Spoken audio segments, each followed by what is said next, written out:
détresse de l'accord de Paris nous permettra d'éviter collectivement les progrès et les lacunes de l'action climatique à ce jour.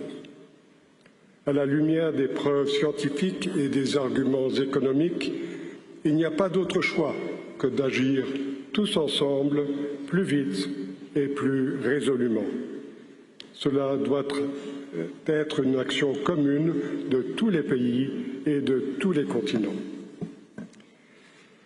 Au Luxembourg, l'ambition et l'action climatique ne se limitent pas à de simples déclarations d'intention. Depuis 2020, mon pays dispose d'une loi climat qui limite les émissions dans les secteurs clés et vise à atteindre la neutralité climatique au plus tard en 2050. Le nouveau gouvernement qui vient d'être nommé poursuivra une politique ambitieuse en matière climatique en encourageant par différents moyens les citoyens et les entreprises. Nous sommes sur la bonne voie. Depuis 2005, notre population a augmenté de plus de 40%. Notre PIB a progressé de près de 50%. Et en même temps, nous avons réussi à réduire nos émissions à effet de gaz à effet de serre de 30%. Aussi, la croissance économique et les ambitions climatiques ne sont pas forcément incompatibles. Des programmes spécifiques sur les énergies renouvelables et efficacité énergétique nous ont permis de parvenir à des résultats concrets, tels le pacte climat avec les communes, un soutien pour la rénovation énergétique, la mobilité électrique et la photovoltaïque, ainsi que la gratuité des transports publics. S'y ajoute qu'en 2021, le Luxembourg a instauré par la taxe CO2 un prix carbone, autre élément clé du plan d'action énergie-climat à l'horizon 2030. Monsieur le Président, avec 220 millions d'euros répartis sur 5 ans, principalement destinés aux pays vulnérables, le Luxembourg est proportionnellement un contributeur majeur au financement international de la lutte contre le changement climatique. Les instruments financiers innovants que nous soutenons permettent, grâce à nos fonds publics, de mobiliser d'importants capitaux privés. Dans ce contexte, nous venons d'augmenter notre contribution au Fonds vert pour le climat de 25%, soit 50 millions d'euros pour la période 24-27. Le Luxembourg mettra également à disposition des pays les plus vulnérables d'importants moyens supplémentaires à l'image du Global Shield Against Climate Risks. Monsieur le Président, même si, à l'heure actuelle, notre action climatique collective manque d'ambition, même si les efforts en matière d'adaptation sont inégalement répartis, même si les flux financiers sont loin d'être toujours cohérents avec la décarbonation de nos sociétés, la Cop28 nous offre une opportunité unique pour redresser les tirs. Saisissons-la avant qu'il ne soit trop tard. Je vous remercie.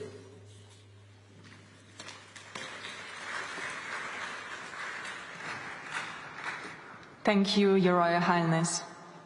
It is my pleasure to welcome His Excellency Mr. Miguel Mario Díaz-Canel Bermúdez, President of Cuba. Your Excellency, you have the floor. Señora Presidenta, Excelencias, agradezco al Gobierno y pueblo emiratíes por la calurosa bienvenida, la hospitalidad y la organización de esta cumbre. Permítanme comenzar recordando que a poco más de 2.000 kilómetros de aquí, en Gaza, ocurre un genocidio. En nombre de Cuba, condenamos categóricamente la escalada de violencia y terror desatada contra los habitantes de esa franja de tierra de la Palestina ocupada. La paz es necesaria para salvar el planeta. Esta COP debe ser un espacio para compromisos serios y ambiciosos. Saludamos la decisión adoptada que operacionaliza el Fondo para Pérdidas y Daños. Acogemos los compromisos anunciados para comenzar a capitalizarlo, pero advertimos que aún son insuficientes para las necesidades de los países en desarrollo. La ciencia nos ha advertido de forma reiterada sobre las consecuencias catastróficas del incremento de la temperatura a nivel global. Ignorarla sería el error más costoso de la especie humana. Revertir esta situación es claramente tarea de todos, pero solo las naciones desarrolladas están en condiciones de alcanzar las reducciones más ambiciosas de sus emisiones y apoyar con medios de implementación las acciones del sur. En el camino recorrido desde la Conferencia de París, los países en desarrollo han impulsado numerosas acciones climáticas, pero ha faltado solidaridad y no se han materializado los compromisos de los países desarrollados en correspondencia con sus capacidades y responsabilidades históricas. Los países más desarrollados continúan incentivando su extracción de combustibles fósiles. Hablan incluso de una duplicación de la producción y consumo de los mismos para 2030. Esas realidades resquebrajan seriamente el clima de confianza que debe imperar entre las naciones. El derecho de la humanidad a existir debe ser la motivación principal de nuestras discusiones. La Cop28, que concluirá el primer balance global sobre la implementación del Acuerdo de París, es una oportunidad única para corregir el rumbo de los esfuerzos colectivos en el enfrentamiento al cambio climático. Cuenten para ello con el aporte del Grupo de los 77 y China, que nuestro país se honra en presidir. Aunque Cuba contribuye con menos del 0,1% de las emisiones globales, ratificamos el compromiso de implementar nuestra contribución nacionalmente determinada y de avanzar en una estrategia de transición energética para un modelo de desarrollo mucho más resiliente y bajo en carbono. Lo haremos a pesar de las limitaciones que nos impone el recrudecido bloqueo del gobierno de los Estados Unidos. Excelencias, en 1992, en la Cumbre de la Tierra, el líder histórico de la Revolución Cubana, el comandante en jefe Fidel Castro, terminaba alertando: mañana será demasiado tarde para hacer lo que debíamos haber hecho hace ya mucho tiempo. Ese mañana ya es hoy y el reloj sigue corriendo. Muchas gracias.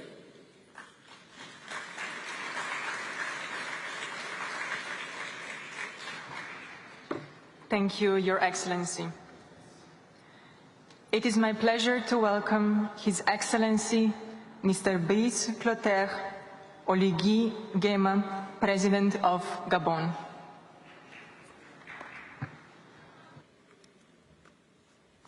Your Excellency, you have the floor. Votre Altesse, Cheikh Mohammed bin Zayed Al Nahyan, Émir d'Abu Dhabi, Président des Émirats arabes unis,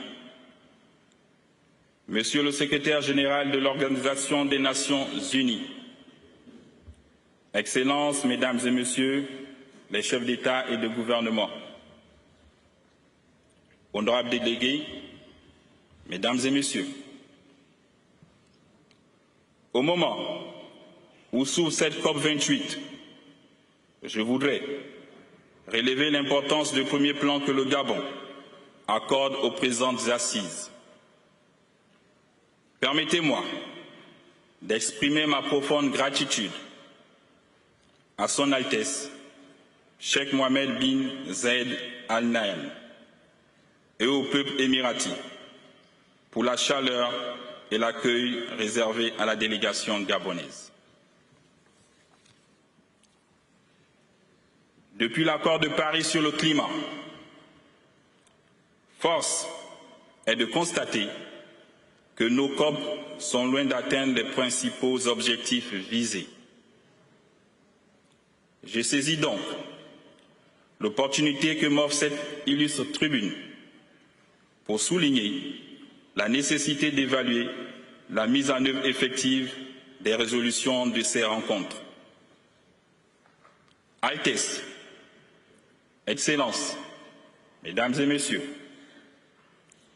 je vous parle d'un pays, le Gabon, qui représente 11% du bassin du Congo, possède 88% de couverture forestière, et tient un rôle essentiel dans l'action climatique mondiale. Je vous parle d'un pays qui est un véritable puits de carbone à préserver, qui absorbe 4 fois plus de tonnes qu'il n'en émet, en stockant chaque année dans ses forêts plus de 100 millions de tonnes. Je vous parle d'un pays qui a très rapidement compris la nécessité de préserver ce patrimoine naturel afin de léguer à ses enfants et à l'ensemble de l'humanité un avenir durable. Je vous parle encore de mon pays, le Gabon, qui a régulièrement été cité en exemple et fait l'objet de félicitations internationales pour sa position parmi les leaders mondiaux dans la lutte contre les changements climatiques. Mon peuple aspire à continuer dans la préservation de ses forêts, riches en biodiversité. Mais en échange de quoi? Des certificats de bonne conduite? Hélas, ils ne se mangent pas.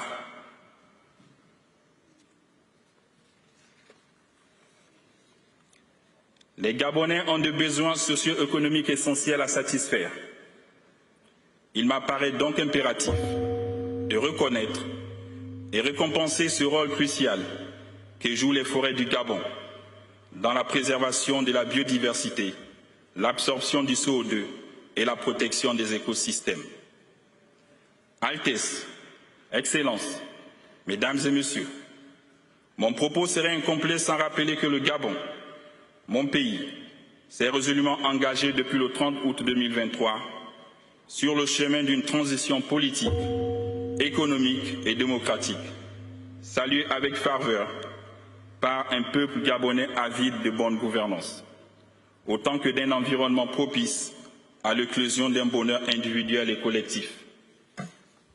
Dans cette perspective, conscient de notre responsabilité écologique, pour nous-mêmes et vis-à-vis du monde, le Gabon entend construire une ville nouvelle, la ville éblouissante et fière, tout en mettant un effort particulier sur la préservation de son écosystème.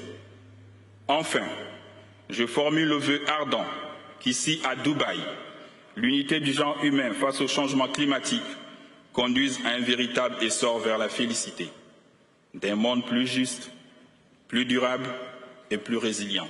Je vous remercie.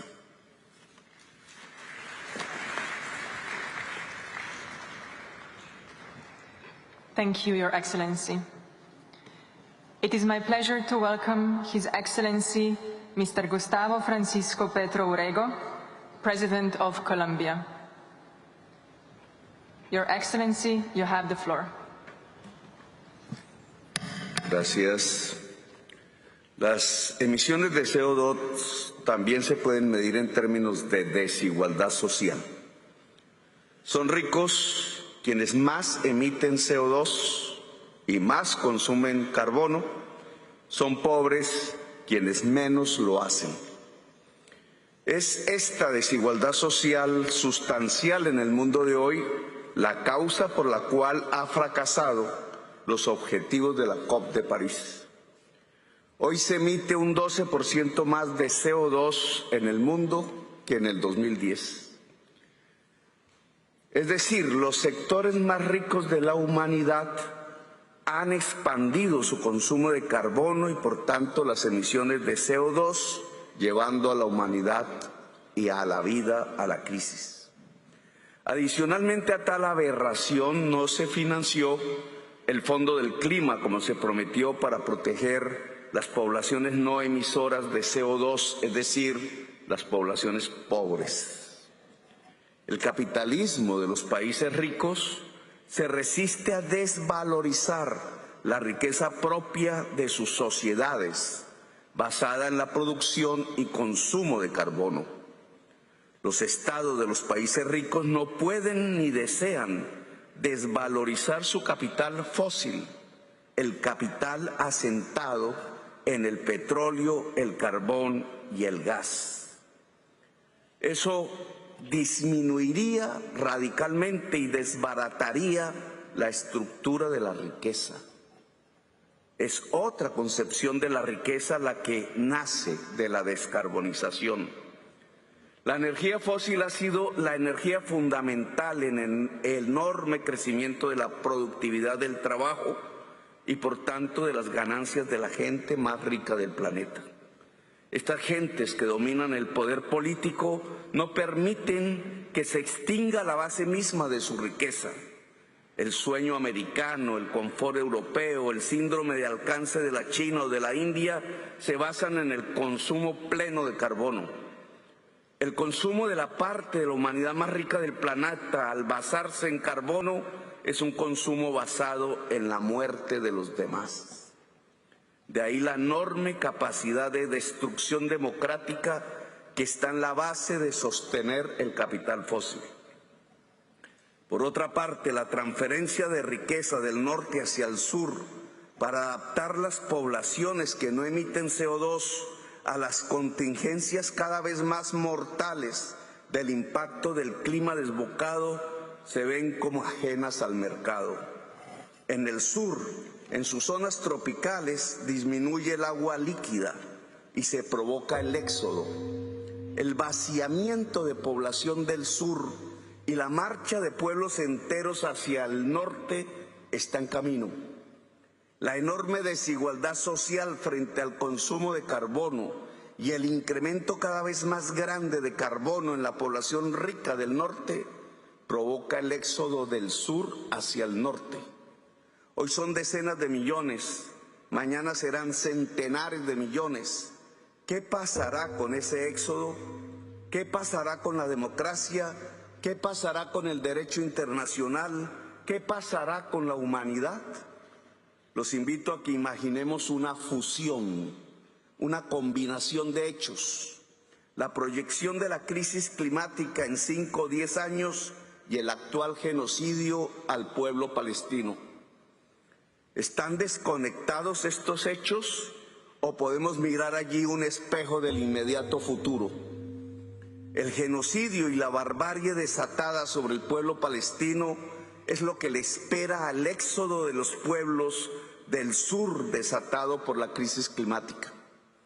Si los portadores de la riqueza del norte, intensiva en consumo de carbono, no permiten apagar las chimeneas emisoras, es decir, no dejan de consumir petróleo, carbón y gas, se romperán de manera irreversible los pilares que sostienen la existencia de la vida humana en el planeta. Pero esa ruptura se generará de manera desigual. La mayor parte de las víctimas climáticas, que se contarán por miles de millones, estarán en los países que no emiten CO2 o muy poco. Sin transferencia de riqueza del norte al sur, las víctimas climáticas cada vez tendrán menos agua líquida en sus hábitats y se trasladarán al norte, a donde los deshielos permitirán el agua dulce. El éxodo será de miles de millones. Este éxodo inmenso tendrá respuestas en el norte. Ya la podemos ver en las conductas antimigratorias de los países ricos y el ascenso de las extremas derechas en ellos. Hitler está golpeando las puertas de los hogares de la clase media europea y norteamericana y muchos ya lo han hecho entrar. El éxodo será respondido con muchísima violencia, con la barbarie misma. Lo que vemos en Gaza es el ensayo del futuro. ¿Por qué los grandes países consumidores de carbono han permitido el asesinato sistemático de miles de niños en Gaza? Porque Hitler ya entró a sus hogares y se alistan para defender sus altos niveles de consumo de carbono y rechazar el éxodo que provoca. Ya podemos ver entonces el futuro, el cierre de la democracia, su final y la barbarie desatada contra nuestros pueblos, los pueblos que no emitimos CO2, los pueblos pobres. Es evitable este futuro de una Gaza generalizada sobre el éxodo creciente de nuestros pueblos. Las votaciones en las Naciones Unidas sobre la barbarie contra Palestina marcan una fragmentación política mundial. Aún hay países que a punto de hundirse, como las islas de Guanabatú y otras islas, votan contra Palestina. Pero la inmensa mayoría de los pueblos pobres del mundo se han unido para detener la barbarie. Solo votan a favor del genocidio los pocos países de Europa y Norteamérica, los grandes consumidores de carbono. No hay, por tanto, alternativa que el camino de siempre, el camino de la unidad de los pobres y su lucha. Colombia ha propuesto superar la crisis climática a partir del multilateralismo, es decir, del derecho internacional, de hacer vinculantes los planes de la COP a todas las partes, de crear un espacio de poderes públicos mundiales que planifique la transición hacia la economía descarbonizada. Colombia ha propuesto la reestructuración del sistema financiero mundial, el cambio de deuda pública por emisión de derechos especiales de giro que financien los planes de mitigación y adaptación a la crisis climática, el fortalecimiento y reforma de las Naciones Unidas. Colombia ha dejado de firmar contratos de exploración de carbón, petróleo y gas. Colombia ha desmantelado el subsidio a la gasolina y propendemos por la prohibición mundial del fracking. Colombia ha alcanzado un 70% de su matriz energética limpia. Colombia ha aportado disminuyendo la deforestación de su selva amazónica en un 70% con sus propios recursos. Colombia espera la unidad de los países del sur en torno a salvar la vida en el planeta y la existencia humana. Quizás, si vemos resurgir entre los despojos una Palestina libre hoy, podremos ver mañana resurgir una humanidad viva en medio de los despojos de la crisis climática. Gracias, muy amable.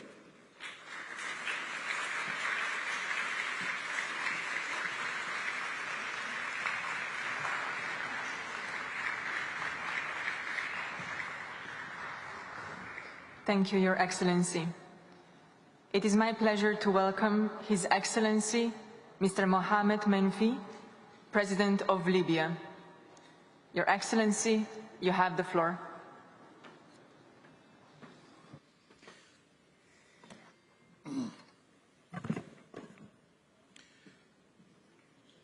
بسم الله الرحمن الرحيم.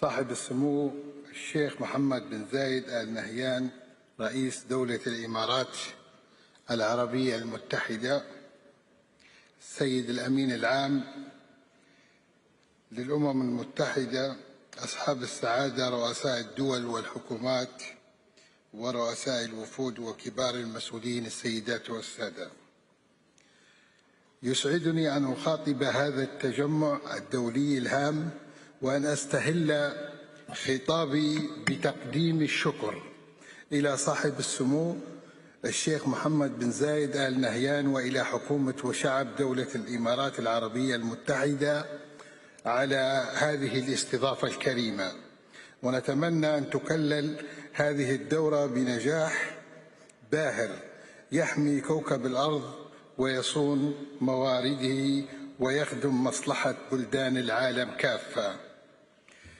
ندرك أن تغير المناخ له تأثير سلبي محتمل على الاحتياجات الأساسية للحياة البشرية مثل الغذاء والماء والطاقة والبيئة النظيفة والخضراء والصحة وبما في ذلك النظام البيئي الداعم، ونؤكد على قلقنا البالغ إزاء الارتفاع المستمر في الانبعاثات للغازات الدفينة العالمية ومخاطر المناخ وتأثيراته على النظم الطبيعية والبشرية وفقا للبيانات الواردة في تقرير التقييم السادس الصادر عن الهيئة الحكومية الدولية المعنية بتغير المناخ. كما نعرب عن مخاوفنا الجدية بشأن الآثار الاجتماعية والاقتصادية التي تنتج عنها كوارث وصدمات نتيجة التغيرات المناخية المفاجئة، والمباغتة والتي ألحقت الضرر بالأرواح والممتلكات، ولعل العالم أجمع شاهد بأم عينه ما فعله إحصار دانيال الذي ضرب شمال شرق ليبيا وبالأخص مدينة درنا، حيث جرفت المياه المتدفقة بسرعة عائلات بأكملها ودمرت منازل وأحياء، وألحقت الضرر الواسع النطاق بالبنية التحتية وتسببت في مقتل الأرواح والأشخاص. السيدات والسادة الكرام، شهدت ليبيا مثل أجزاء كثيرة في العالم من تغير المناخ على وجه الخصوص، وبذلك ستقوم بلادي بتطوير مساهماتها الغير محدودة والوطنية في عام 2024 بخفض كثافة انبعاثات الغازات الدفيئة من الناتج المحلي الإجمالي بنسبة 10% بحلول عام 2040 مقارنة بكثافة الانبعاثات الناتج المحلي الإجمالي في سنة الأساس وهي 2010 على أساس غير مشروط، بالإضافة إلى 20% أخرى على أساس مشروط يتوقف عليه تلقي التمويل والدعم المناخي ونقل التكنولوجيا وبناء القدرات. وستركز المساهمات المحدودة وطنيا على تحسين مستويات المعيشة وتعزيز الوصول إلى الطاقة النظيفة والأمن الغذائي والمائي للجميع، وجعل البلاد أكثر مرونة في مواجهة تأثيرات المناخ، فضلا على تمكين ليبيا من المساهمة في هدف التحميل على البيئة. ونؤكد أيضا على أن وسائل التنفيذ التي التزمت بها الدول الأطراف المتقدمة في اتفاقية الأمم المتحدة الإطارية بشأن تغير المناخ واتفاق باريس، مثل التمويل والتطوير والتكنولوجيا ونقلها وبناء القدرات وتنفيذ مشاريع خضراء مناسبة لمواجهة آثار تغير المناخ، فإننا نتمسك بمبدأ الإنصاف والمسؤوليات المشتركة وكذلك المتباينة والقدرات الخاصة بكل منها في ضوء الظروف الوطنية المختلفة، من خلال حشد التمويل لمشاريع القطاعين العام والخاص التي تدفع إلى الابتكار وتبني القدرة على التكيف في تغييرات المناخ، وتساعد العالم من خلال القرن المقبل على منع ارتفاع متوسط حرارة الأرض من 2 حرارة مئوية فوق المتوسط الذي كان سائدا قبل عصر الصناعة. اسمحوا لنا السادة الأفاضل ورئيس الدورة والسيدات والسادة أن ندعو كافة الأطراف المشاركة في هذه الدورة لمؤتمر الأطراف إلى التمسك بالمبادئ والأسس التي نصت عليها الاتفاقية الأم، إلى جانب توخي الجدية والشفافية لوضع الاعتبار الكافي للنقاط التالية: مراعاة مبدأ الإنصاف والمسؤوليات المشتركة ولكن المتفاوتة في ضوء الظروف الوطنية المختلفة بين الأطراف، وتنفيذ إجراءات التخفيف من آثار تغير المناخي من خلال تخفيض انبعاثات الغاز الدفيئة، تعزيز جهود التكيف من خلال تنفيذ الحلول القائمة على الطبيعة ونهج القائم على النظم الأيكولوجية والتنمية الخضراء القادرة على التكيف مع تغير المناخ، ومع التركيز على حماية سبل العيش وتلبية الضروريات الأساسية للمياه والغذاء والطاقة والصحة والبيئة للفئات الضعيفة. المشاركة الكاملة في دعم الترتيبات الخاصة بتمويل الأنشطة الرامية إلى تجنب وتقليل معالجة الخسائر والأضرار المرتبطة بالآثار الضارة للتغير المناخي. التعاون من أجل تعزيز نظام اقتصادي دولي داعم ومفتوح يؤدي إلى النمو الاقتصادي المستدام والتنمية في جميع الأطراف، خاصة الأطراف من البلدان النامية، مما يمكنهم من معالجة مشاكل التغير المناخي بشكل أفضل. وينبغي ألا تشكل التدابير المتخذة لمكافحة تغير المناخ بما في ذلك التدابير الانفرادية وسيلة للتميز التعسفي وغير المبرر على فرض قيود على التجارة الدولية. ونؤكد على أهمية تنفيذ قرارات التي سيتم اعتمادها في مؤتمر الأطراف 28، وذلك بأن تقوم الأطراف المتقدمة باتخاذ بزمام المبادرة الجادة والصادقة والوفاء بالتزاماتها بتوفير الموارد المالية السنوية للدول النامية. وفي الختام، تقف ليبيا ثابتة في التزامها بالتصدي لتغير المناخ، وتلتزم بالمشاركة الفعالة في المبادرات العالمية وفي التبادل للخيرات والتعليم في أفضل الممارسات في البلدان الأخرى، ومصممون على القيام بدورنا في الجهود العالمية للتخفيف من انبعاثات الغاز الدفينة والتكيف مع التغيرات المناخية وحماية الرفاهية لنا ولشعوبنا. شكرا لكم والسلام عليكم ورحمة الله وبركاته. Thank you, Your Excellency. It is my pleasure to welcome His Excellency Mr. Serdar Berdimuhamedov, President of Turkmenistan.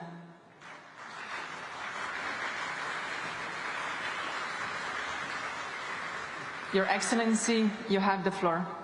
Thank you very much.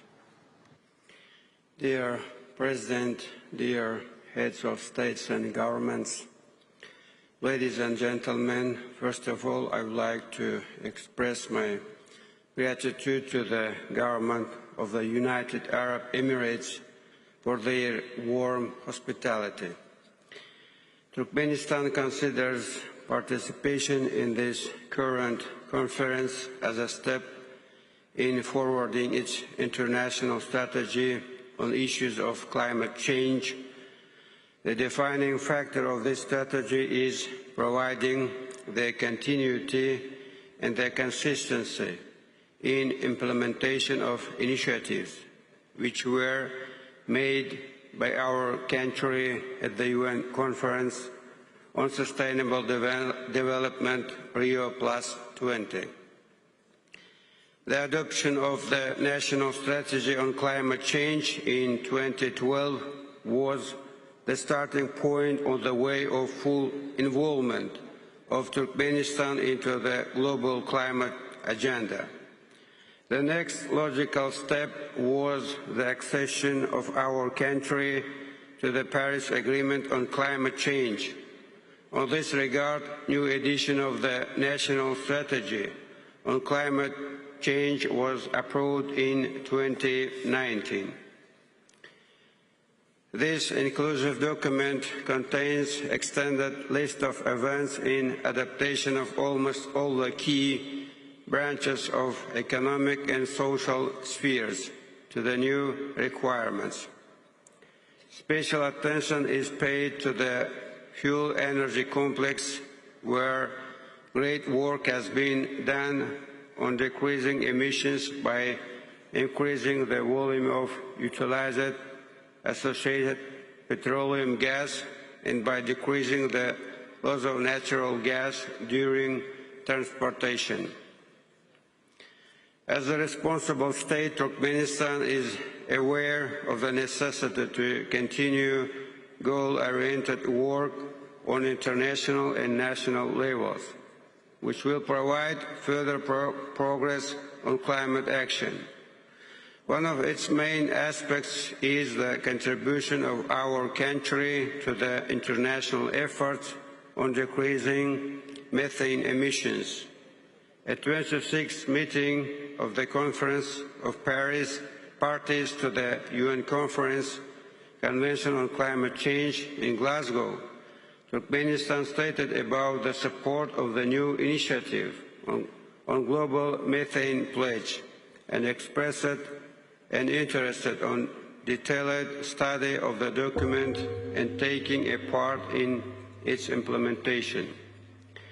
Based on the recommendation of the Framework Convention of the UN on Climate Change and with the active support of the UN Development Programme, our country prepared and approved nationally determined contributions of Turkmenistan on Paris Climate Agreement in May 2022. This strategic document envisages 20% reduction of emission of greenhouse gases in regards to 2020 level by 2030. Today, from this podium, Turkmenistan officially announces its accession to the Global Methane Pledge. At the same time, Turkmenistan will continue current cooperation with international organizations and state partners within the framework of current projects and programs targeted at practical fulfillment of the requirements of the Global Methane Pledge. In the context of wide international cooperation on tackling climate issues of Central Asia, which is promoted by our country over the years, we have to mention the importance of signing of the Memorandum of Understanding in 13th November of this year between the Ministry of Environment Protection of Turkmenistan and the United Nations Environment Programme for the development of regional programs aimed at transferring climate technologies to Turkmenistan and states of Central Asia. We consider this document as a first step and as a serious legal basis for the substantive consideration of opening a regional center of the UN in Turkmenistan on technologies related to climate change in Central Asia. Therefore, the initiative of Turkmenistan on establishing a specialized center of the UN for the region with almost 80 million population, which has unique natural resources and biodiversity, and at the same time located in the zone of serious ecological risks, will gain real prospects. Being fully committed to the continuation of the multilateral cooperation in the framework of the Global Climate Initiative, Turkmenistan welcomes the proposed declaration on climate and health and considers it important to support the declaration to confirm our common determination and unity on issues of health for the realization of the Paris Agreement. Taking into account the exceptional importance of impact of climate change in the context of providing global food security, Turkmenistan fully supports the Emirates' Declaration on Sustainable Agriculture, Resilient Food Systems and Climate Actions. Recognizing the importance of coordination between national and subnational governments in climate change area, Turkmenistan is ready to support the initiative on creating a coalition for health ambition multi-level partnerships for climate actions at Cop28. We are ready to strengthen further our cooperation on regional and global level in agriculture, ecology, energy, finance and health areas with all the interested parties to reach the goals of the Emirates Declaration, taking into account the national interest of Turkmenistan. Thank you for your attention, and I wish fruitful work to all the participants of the conference. Thank you very much.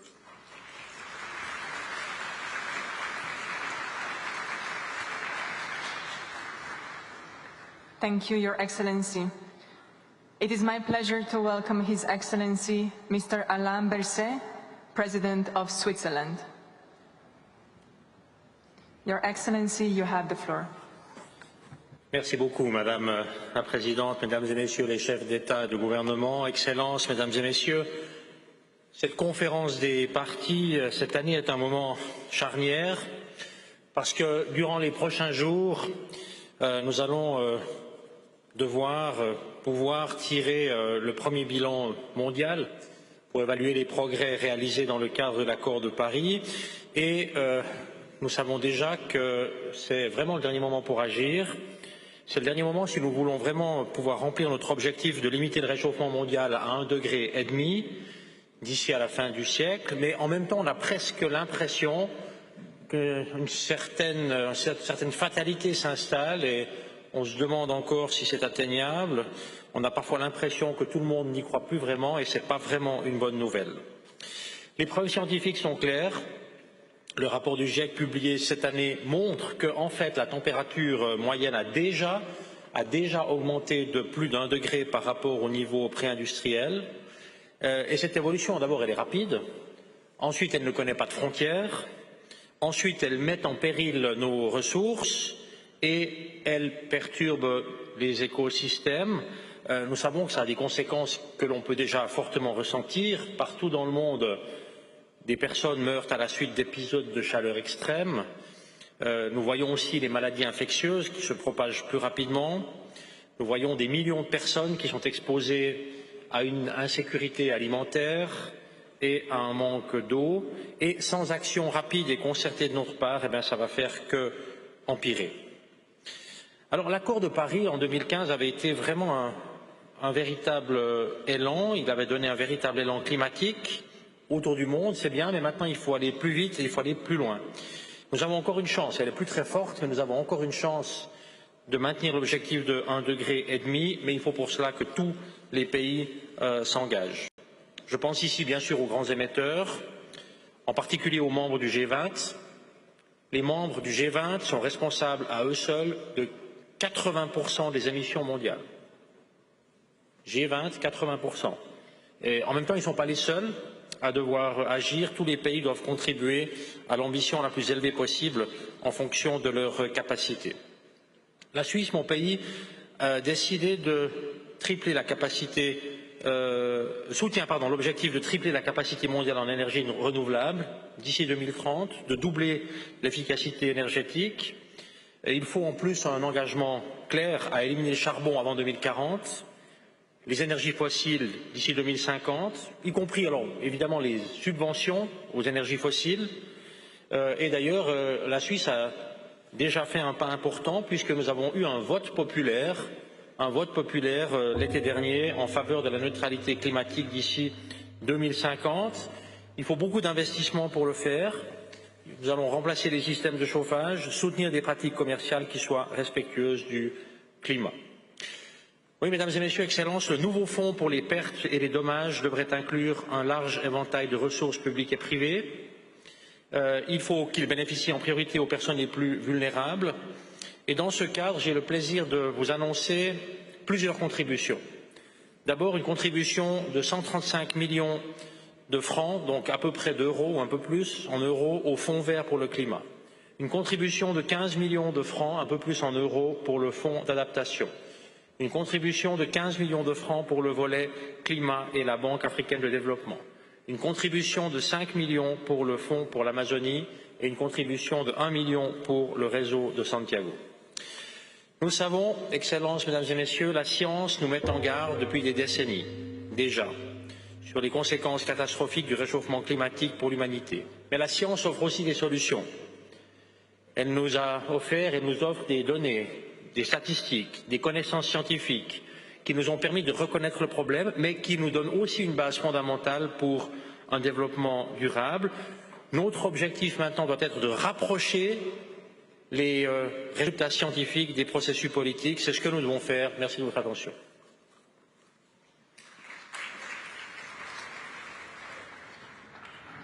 Merci, Excellence.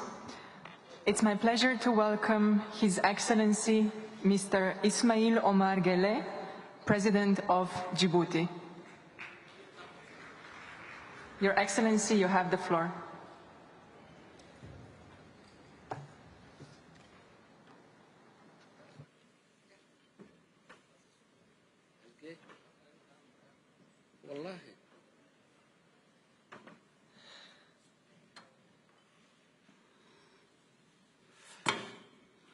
Merci, Madame. Bismillah ar-Rahman ar-Rahim.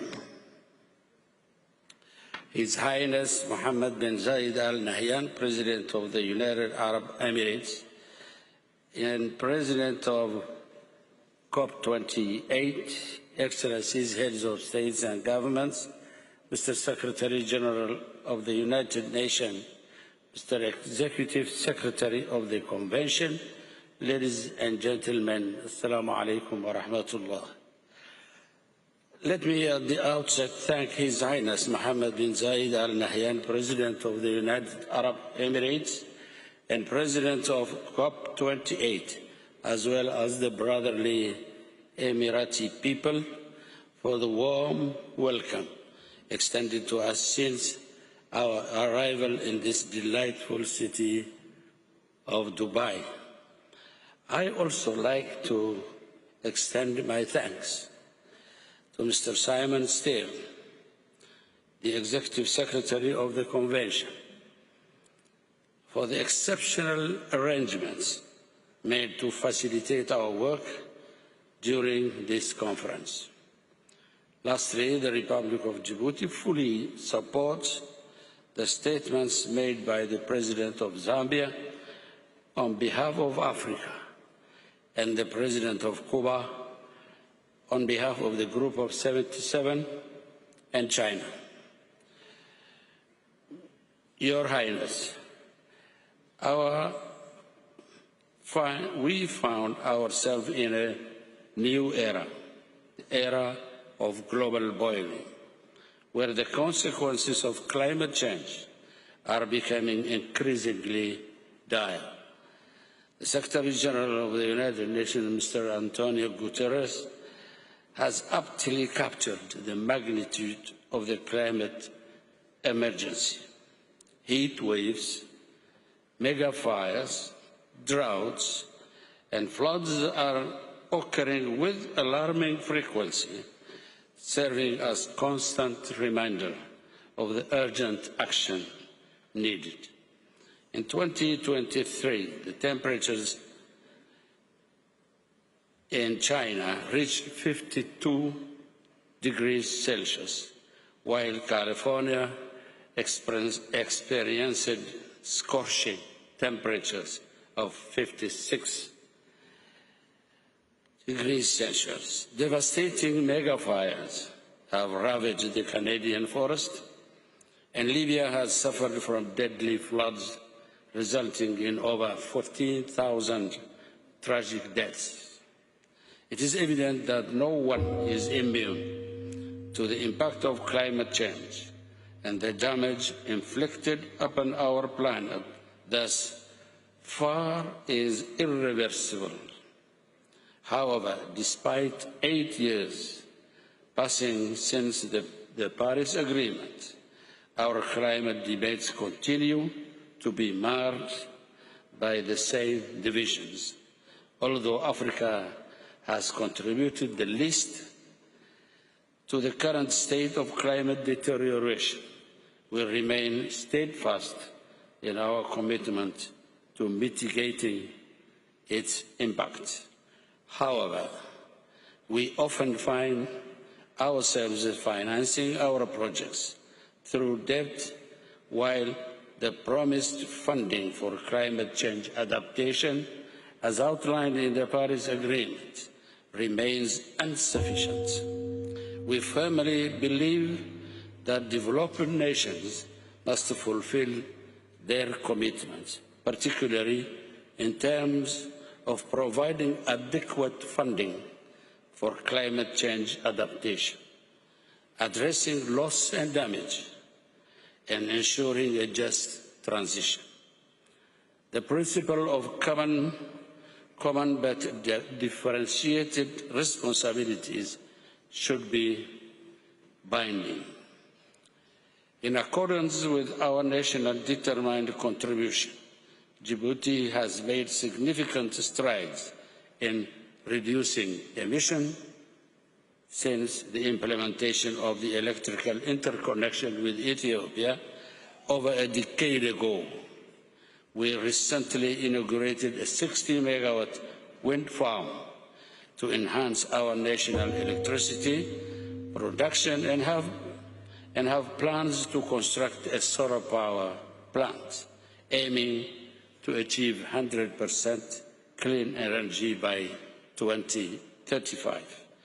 Additionally, we have established the Regional Research Observatory on the Environment and Climate in Djibouti, in partnership with the International Atomic Energy Agency.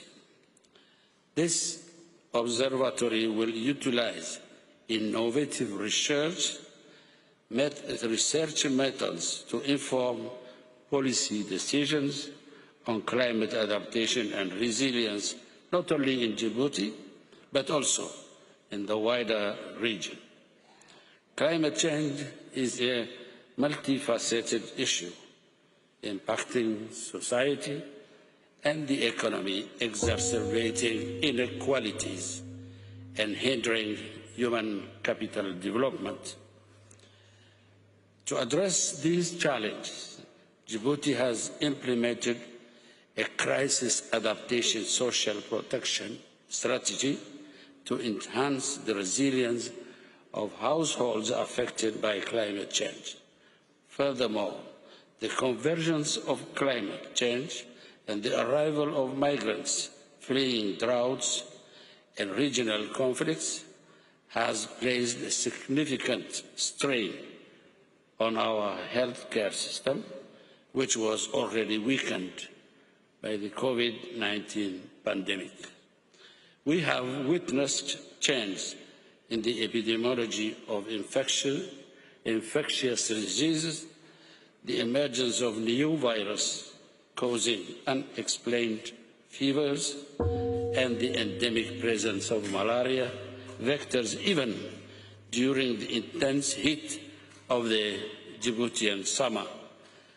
To combat the spread of malaria effectively, we have invested in gene-derived technology to study the mating of genetically modified male Anopheles mosquitoes with wild females.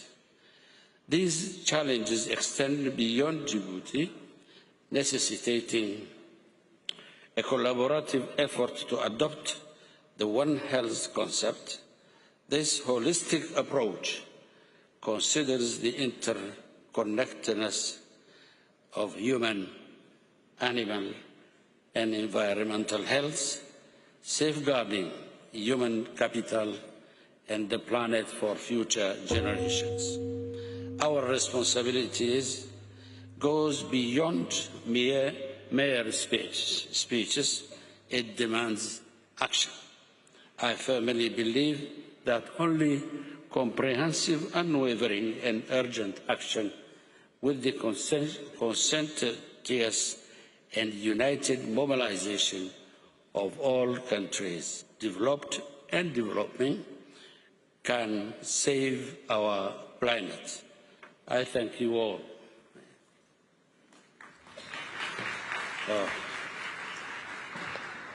Thank you, Your Excellency.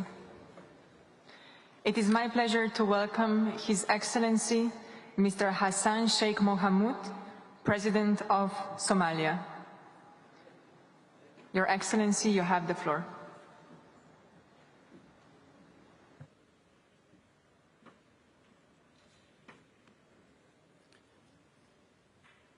His Highness Sheikh Mohammed bin Zayed Al Nahyan, the President of the United Arab Emirates, His Excellency Dr. Sultan Al Jabiri, the Cop28 President, His Excellency Antonio Guterres, Secretary General of the United Nations, Your Excellencies, ladies and gentlemen, I extend my sincere appreciation and congratulations to the United Arab Emirates for hosting the 28th UN Climate Change Conference. This gathering holds paramount significance as the threat of the climate change knows no borders and underscores our shared responsibility. We seem to talk about climate change as a future threat. However, Somalia as a country on the front line of the devastating effects of the extreme climate events, it is a reality we live with. As I stand here before you, my country is facing a humanitarian crisis which we are desperately trying to respond to because of severe floods resulting from El Niño effect. These floods have so far affected more than 2.4 million people, displaced over 1.1 million, resulted in the loss of 120 human lives and thousands of livestock and 42,000 acres of crops washed away. This is as of yesterday, and the El Nino effect is still going on. This is not one-off event to highlight the vicious cyclical nature of climate change impact on countries at the front lines like Somalia. I must note that today's victims of these devastating floods are sadly the survivors of yesterday's droughts. Only a year ago, Somalia barely averted famine following consecutive failed rainy seasons. What's transpiring in my country today is not unique to us. The destructive developments in Somalia are part of the common challenges faced by many of the agro-pastoral communities in the least developed countries.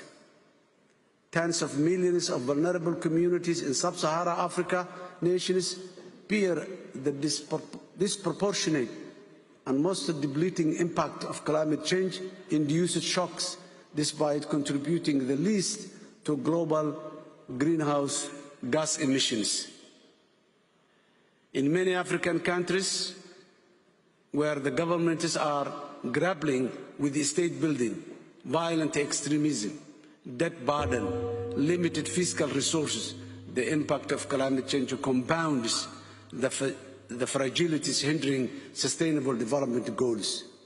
As we continue to wage our successful fight against terrorism at home, frequent climate shocks have at times slowed down our combat operations to uproot the terrorists in Somalia today. For a country struggling with debt stress and limited access to finance, fighting terrorism and responding to a humanitarian crisis at the same time is akin to impossibility. The case of Somalia is a clear demonstration of the intricate linkage between climate change, peace, and security. Ladies and gentlemen, despite these challenges, Somalia and Africa at large, with our rich diversity, hold the promise of a prosperous future and solutions to the climate crisis. My country is blessed with a longest coastline in the mainland Africa, abundant untapped natural resources, vast arable land, a promising climate for renewable energy, a thriving private sector, and a young workforce with right investment can stand the impact of climate change and can contribute to the global climate solutions. Ladies and gentlemen, we have revised and enhanced our climate ambitions in the nationally determined contribution. We have provided clearly defined adaptation and mitigation targets, and we now aspire to reduce our emissions by 30% at the end of this decade. Our climate targets are backed with the highest levels of political commitment. The estimated investment required to achieve these targets are more than $16 billion. Meeting these climate commitments surpasses our current capacity. The current arrangements fail to the Global South to guarantee fair and meaningful access to climate finance, climate justice, operationalization of loss and damage, among other important climate subjects. We join our vote to call for the need to reform the international financing institutions to ensure just, equitable, and meaningful access to climate finance and investment. We join the call for the developing nations to honor their commitments to the most affected nations, especially in supporting our climate actions, means of implementation. We also call on world leaders gathered here to agree on the operationalization of the loss and damage fund agreed in Sharm el-Sheikh last year. The 1.5-degree global target seems to be far more elusive than an actual realistic global target. We must ensure to continue building on the momentum and the promises made at the previous climate summits. Somalia and Africa should not be perceived merely as victims of climate change. We can and should be part of the solution, as emphasized in the African leaders' Nairobi Declaration on Climate Change and Call to Action. We must find a solution that's equitable and fair, and let this summit be a pivotal moment in creating a more prosperous, greener, and fairer world throughout. I thank you.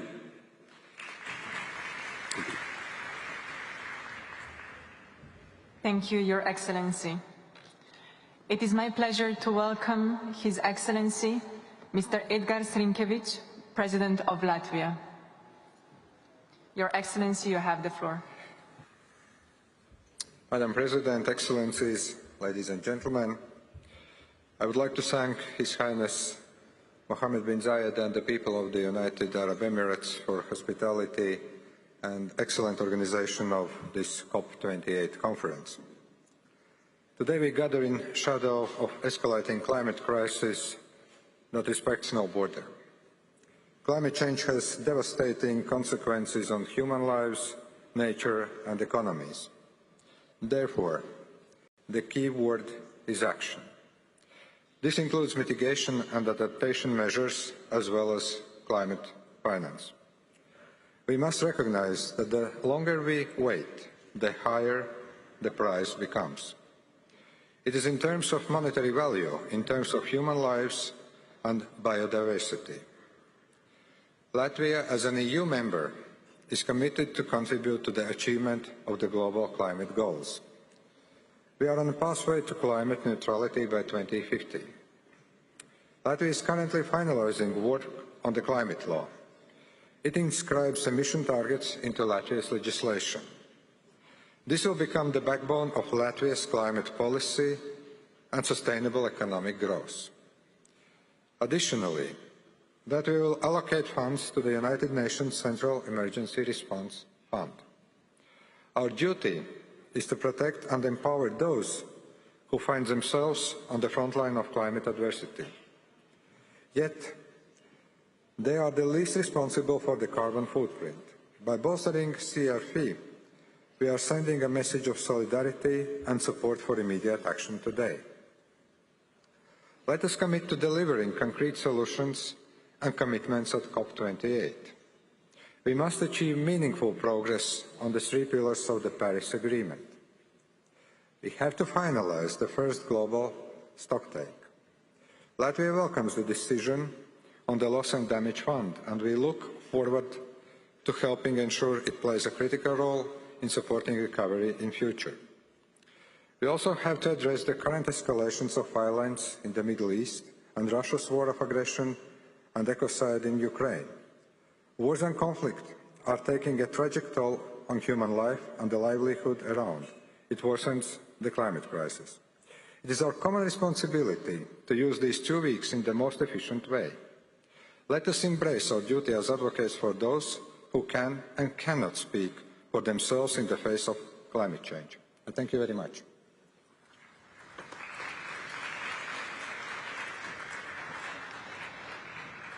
Thank you, Your Excellency.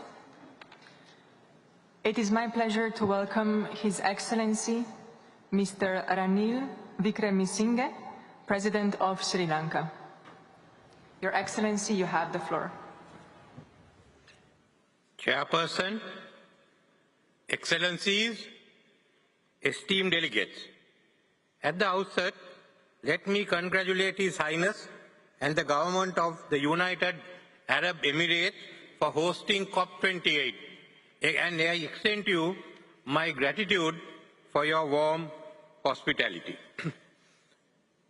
The UNEP report of 2023, Broken Promises, warns that we are facing a 3 degrees Celsius increase in global temperature by end of the century. It is we, the developing countries, that are both disproportionately vulnerable and disproportionately impacted due to our lower adaptive capacity when it comes to investment in finance, technology, and climate. The independent high-level expert group report on climate finance highlighted that at least a US $1 trillion per annum is required to combat climate change. The Transitional Committee on Operationalizing of Funding Arrangements in its report of 4th November 2023 only calls for voluntary contributions to the Loss and Damage Fund. The report makes no mention of the funds needed or who the contributors are. It is silent on the issue of global debt relief. These are interconnected. Nevertheless, 4 days later, the technical dialogue of the first global stocktake highlighted the requirement of a minimum of US $1 trillion per annum. To arrive at a consensus, not to take up a contentious issue, is not a solution. Who are we fooling?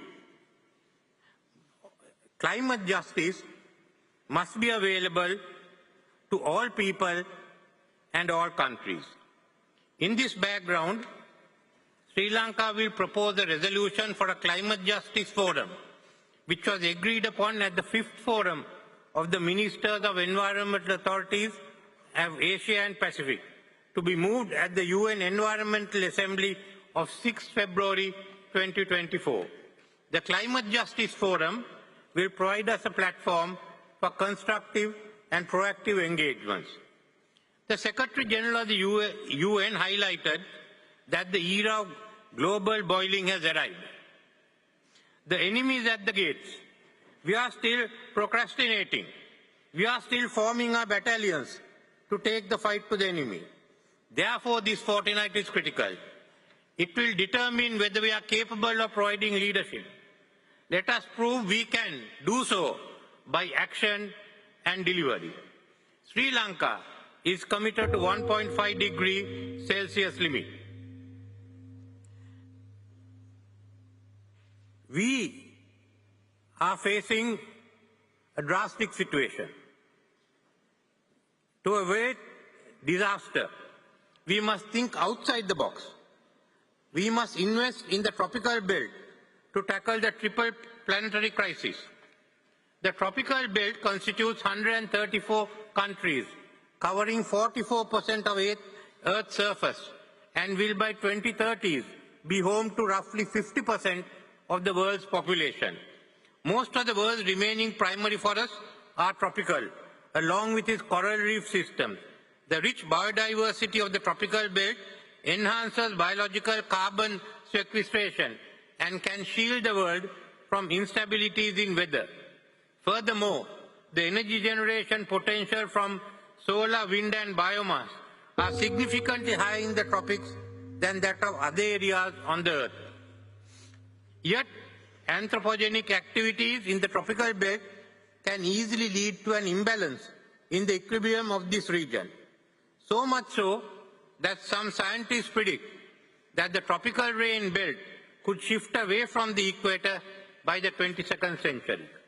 Large-scale investments in renewable energy, pollution control, and nature-based solutions will lead to significant transformative changes in the entire world by enhancing carbon sequestration. Therefore, Sri Lanka and other concerned countries will convene a panel to report on the Tropical Belt Initiative, a multi-sector program distributed not only among the whole tropical region, but the whole world. As the current chair of the Indian Ocean Rim Association, Sri Lanka is focusing on the interdependence between the Indian Ocean and climate change. A healthy ocean generates oxygen and absorbs the carbon and heat produced from global warming. Mangroves and seagrasses sink more carbon than land forests. However, the rapid climate change is altering the marine environment with rising sea levels and temperatures.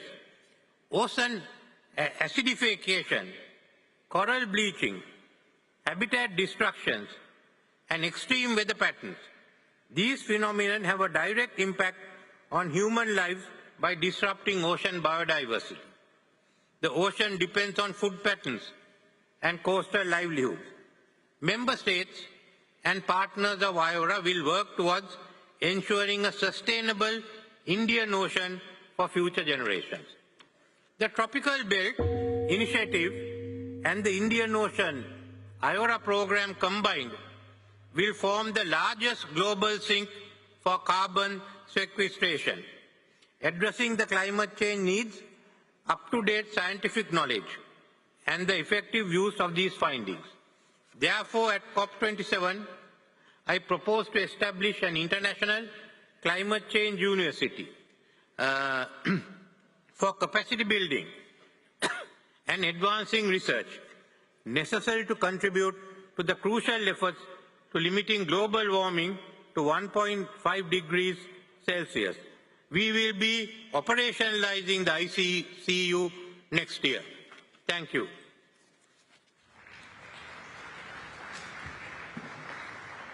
Thank you, Your Excellency. It is my pleasure to welcome His Excellency Mr. Macky Sall, President of Senegal. Your Excellency, you have the floor. Thank you very much.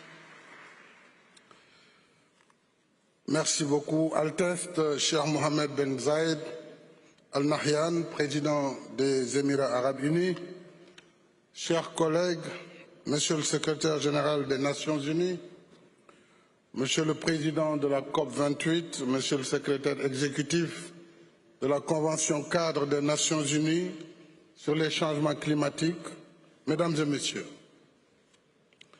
je remercie et félicite vivement Son Altesse, cher Mohamed Ben Zayed, pour l'accueil convivial qui nous a été réservé et la parfaite organisation de cette COP28 dans la pure tradition d'hospitalité émiratie.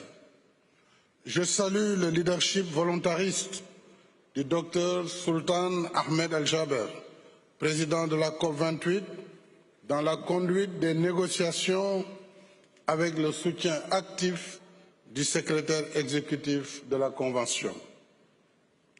Près de 10 ans après l'adoption en 2015 de l'accord de Paris, l'urgence climatique reste entière, grave et préoccupante.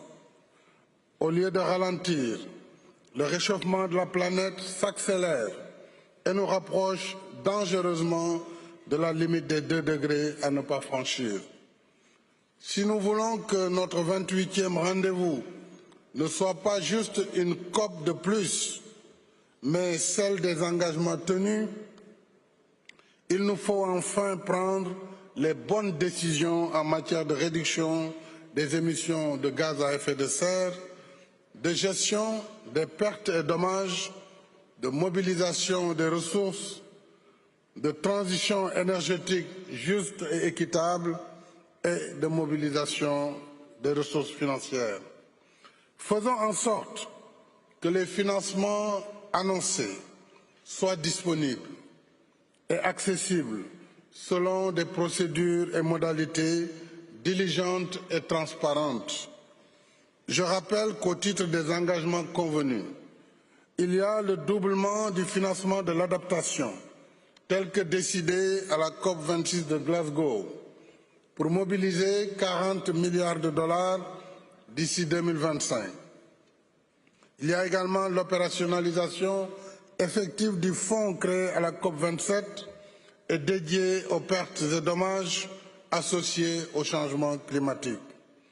S'agissant en particulier de la transition énergétique, le Sénégal reste préoccupé par les mesures unilatérales visant à interdire les financements à l'étranger de sources d'énergie fossiles, y compris le gaz, pendant que les principaux pays pollueurs continuent de faire usage de sources plus polluantes comme le charbon. Conformément à la déclaration de Nairobi, issue du sommet africain sur le climat, nous appelons à une transition énergétique juste et équitable. Nos pays ne doivent pas être condamnés à choisir entre le développement et la protection de l'environnement. C'est dans cet esprit que le Sénégal a signé en juin dernier notre partenariat pour une transition énergétique juste, dont l'ambition est de porter la part des énergies renouvelables dans notre mix de 31 à 40% d'ici 2030. Je remercie le groupe des pays partenaires internationaux, Allemagne, Canada, France, Royaume-Uni et Union européenne, qui accompagnent la mise en œuvre de ce JETP pour mobiliser 2,5 milliards d'euros sur une période de 3 à 5 ans. Je voudrais également dire que nos États s'endettent à prix fort pour lutter contre le réchauffement du climat. C'est la raison pour laquelle nous nous sommes beaucoup mobilisés pour le reboisement dans le cadre de la mise en œuvre de la Grande Muraille Verte et dans le cadre de la réalisation de projets sobres en carbone et résilients au changement climatique, tels que le train express régional, mais également le BRT.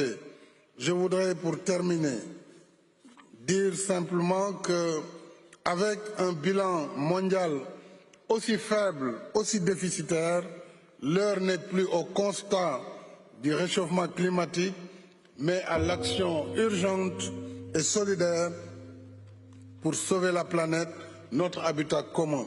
C'est ce qui fera de cette COP28 le succès attendu par nos peuples. Je vous remercie de votre aimable attention.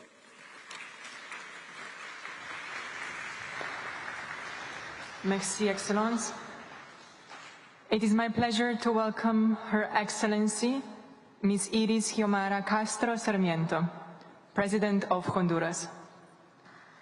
Your Excellency, you have the floor. Gracias.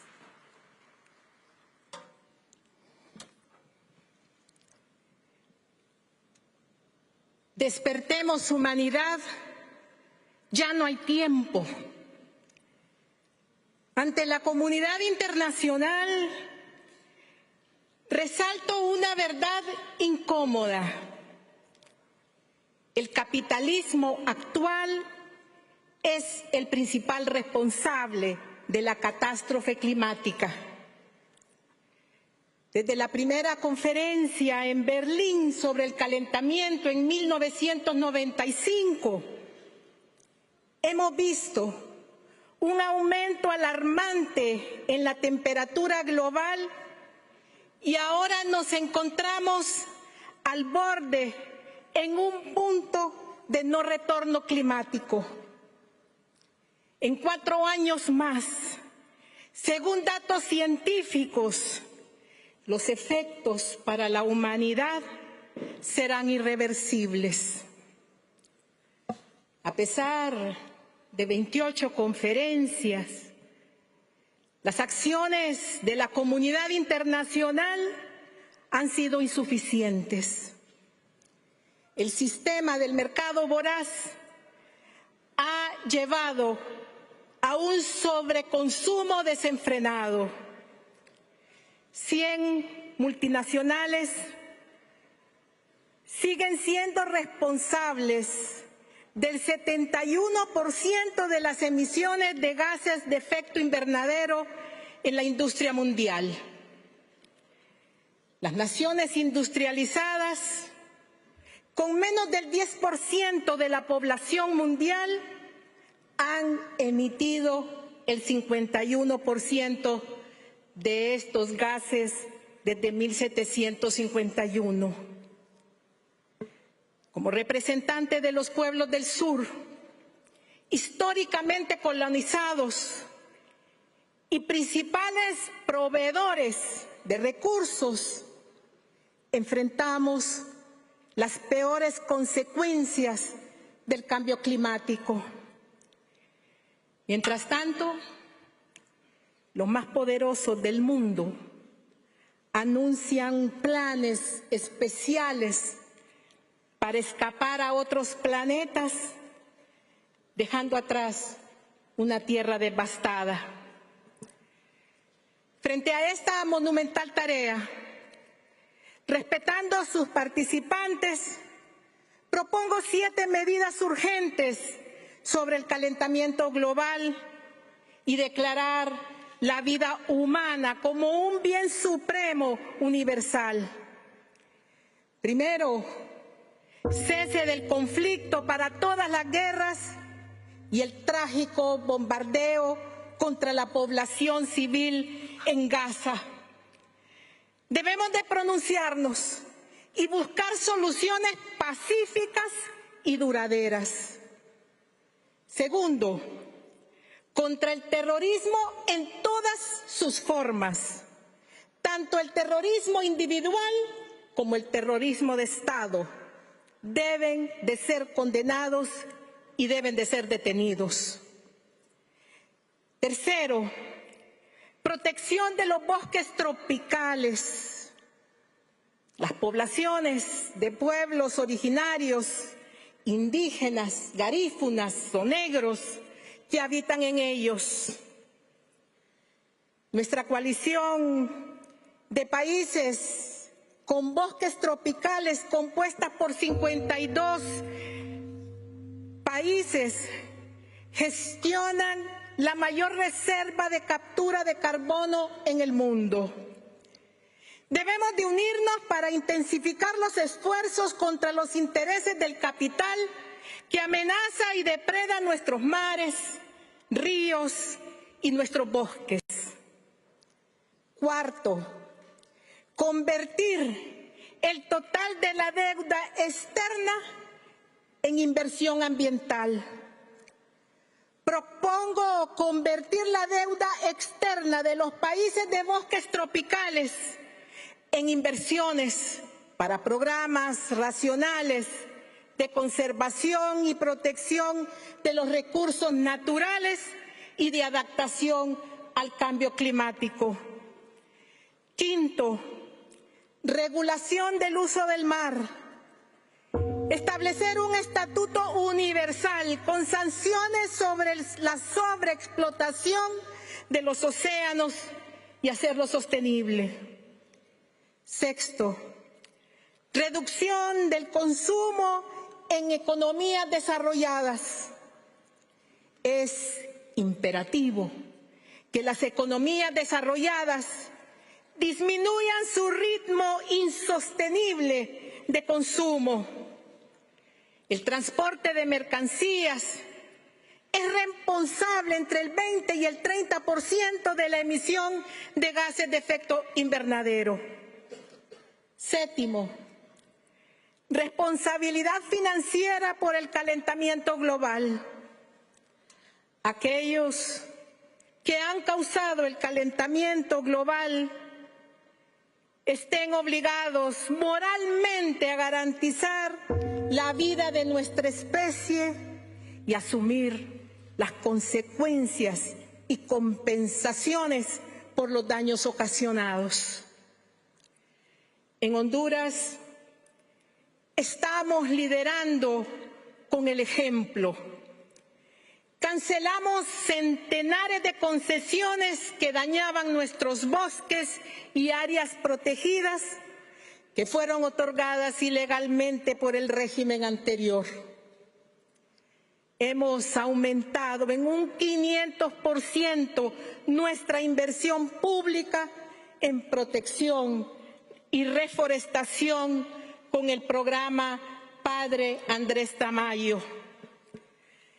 Cancelamos varias concesiones, entre ellas la concesión destructora y contaminante del lago de Yojoa, principal reserva natural de agua dulce en Honduras.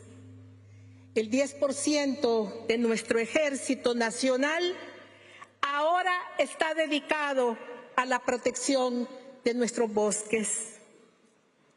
Como líderes del mundo, nuestro compromiso debe de ser impulsar las transformaciones económicas y ecológicas necesarias para detener las atrocidades del capitalismo y proteger a la humanidad. Les emplazo a que recorramos juntos el camino de la dignidad, del humanismo y la sostenibilidad ambiental. La vida comienza en las montañas, en los ríos y en los bosques. Despertemos humanidad. Ya no hay tiempo. Berta Cáceres. Gracias.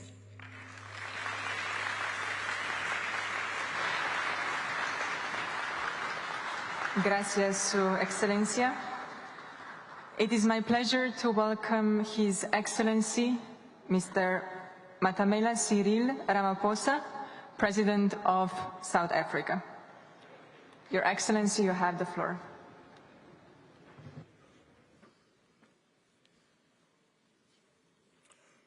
Program Director, His Excellency Antonio Guterres, the Secretary General of the United Nations, Your Royal Highness, Sheikh Mohammed bin Zayed Al Nahyan, President of Cop28, Dr. Sultan Al Jaber, Your Excellencies, Heads of State and Government, and ladies and gentlemen. This World Climate Action Summit is taking place at a time when much of our world is in turmoil. South Africa is appalled at the cruel tragedy that is underway in Gaza. The war against the innocent people of Palestine is a war crime that must be ended now.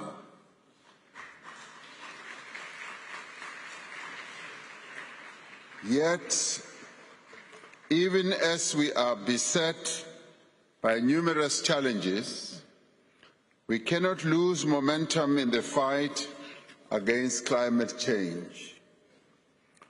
African countries are among the most vulnerable to the effects of a rapidly changing climate and have to adapt and build resilience within the context of historically low levels of development and a severely limited capacity. As South Africa, we applaud the landmark decision of Cop28 to operationalize the new fund on loss and damage, and we also welcome the pledges that have already been made. If this fund is to effectively support those countries most vulnerable and that are affected by climate change, we need to mobilize more funding in a much greater scale. We must launch the work program on national and international just transitions that involve all of society and encompass all areas of the economy. What is decided here at COP28 needs to be guided by science, it needs to be underpinned by equity and the principle of common but differentiated responsibilities and respective capabilities. Climate action is key to South Africa's sustainable development agenda. The South African government has just approved the implementation plan for our country's Just Energy Transition Investment Plan. This plan focuses on areas critical to a just transition, including investment in electricity infrastructure, new energy vehicles, that is electric vehicles, green hydrogen, skills development, as well as municipal electricity distribution, and other interventions directed at communities most affected by the energy transition. South Africa has a very successful renewable energy program that plays a key role in supporting our decarbonization efforts. There are also promising developments underway in our country to harness the potential of green hydrogen and to beneficiate critical minerals as well as rare earths in support of development and driving the green transition. We must stress that multilateralism must remain central to global climate action. Unilateral, cohesive and trade-distorting measures, such as carbon adjustment measures, are detrimental to developing economies. Innovative financing instruments, such as special drawing rights, are needed to ensure that funding does not increase the debt levels and burden of countries that are already struggling to service their debt. There can be no substitute for new, predictable, at-scale and appropriate public finance to support and help developing economy countries build climate resilience. After all, many of them were not even responsible for the damage to the climate as we see it now. Access to finance, skills transfer and technology is key. Climate change adaptation and mitigation technologies should be regarded as a global public good and should not be exclusive to certain more advantaged countries. We need to support the right of each country to determine its own developmental trajectory and provide the necessary space to bring it to fruition. We should continue to work together in a spirit of solidarity and cooperation. If there ever is an area where solidarity and cooperation is needed, it is as the world tackles climate change. It should not be the exclusive area for certain countries. It is in this regard where we say the slogan that has been globally adopted, leaving no one behind, should be applied, and we should leave no country behind. Thank you.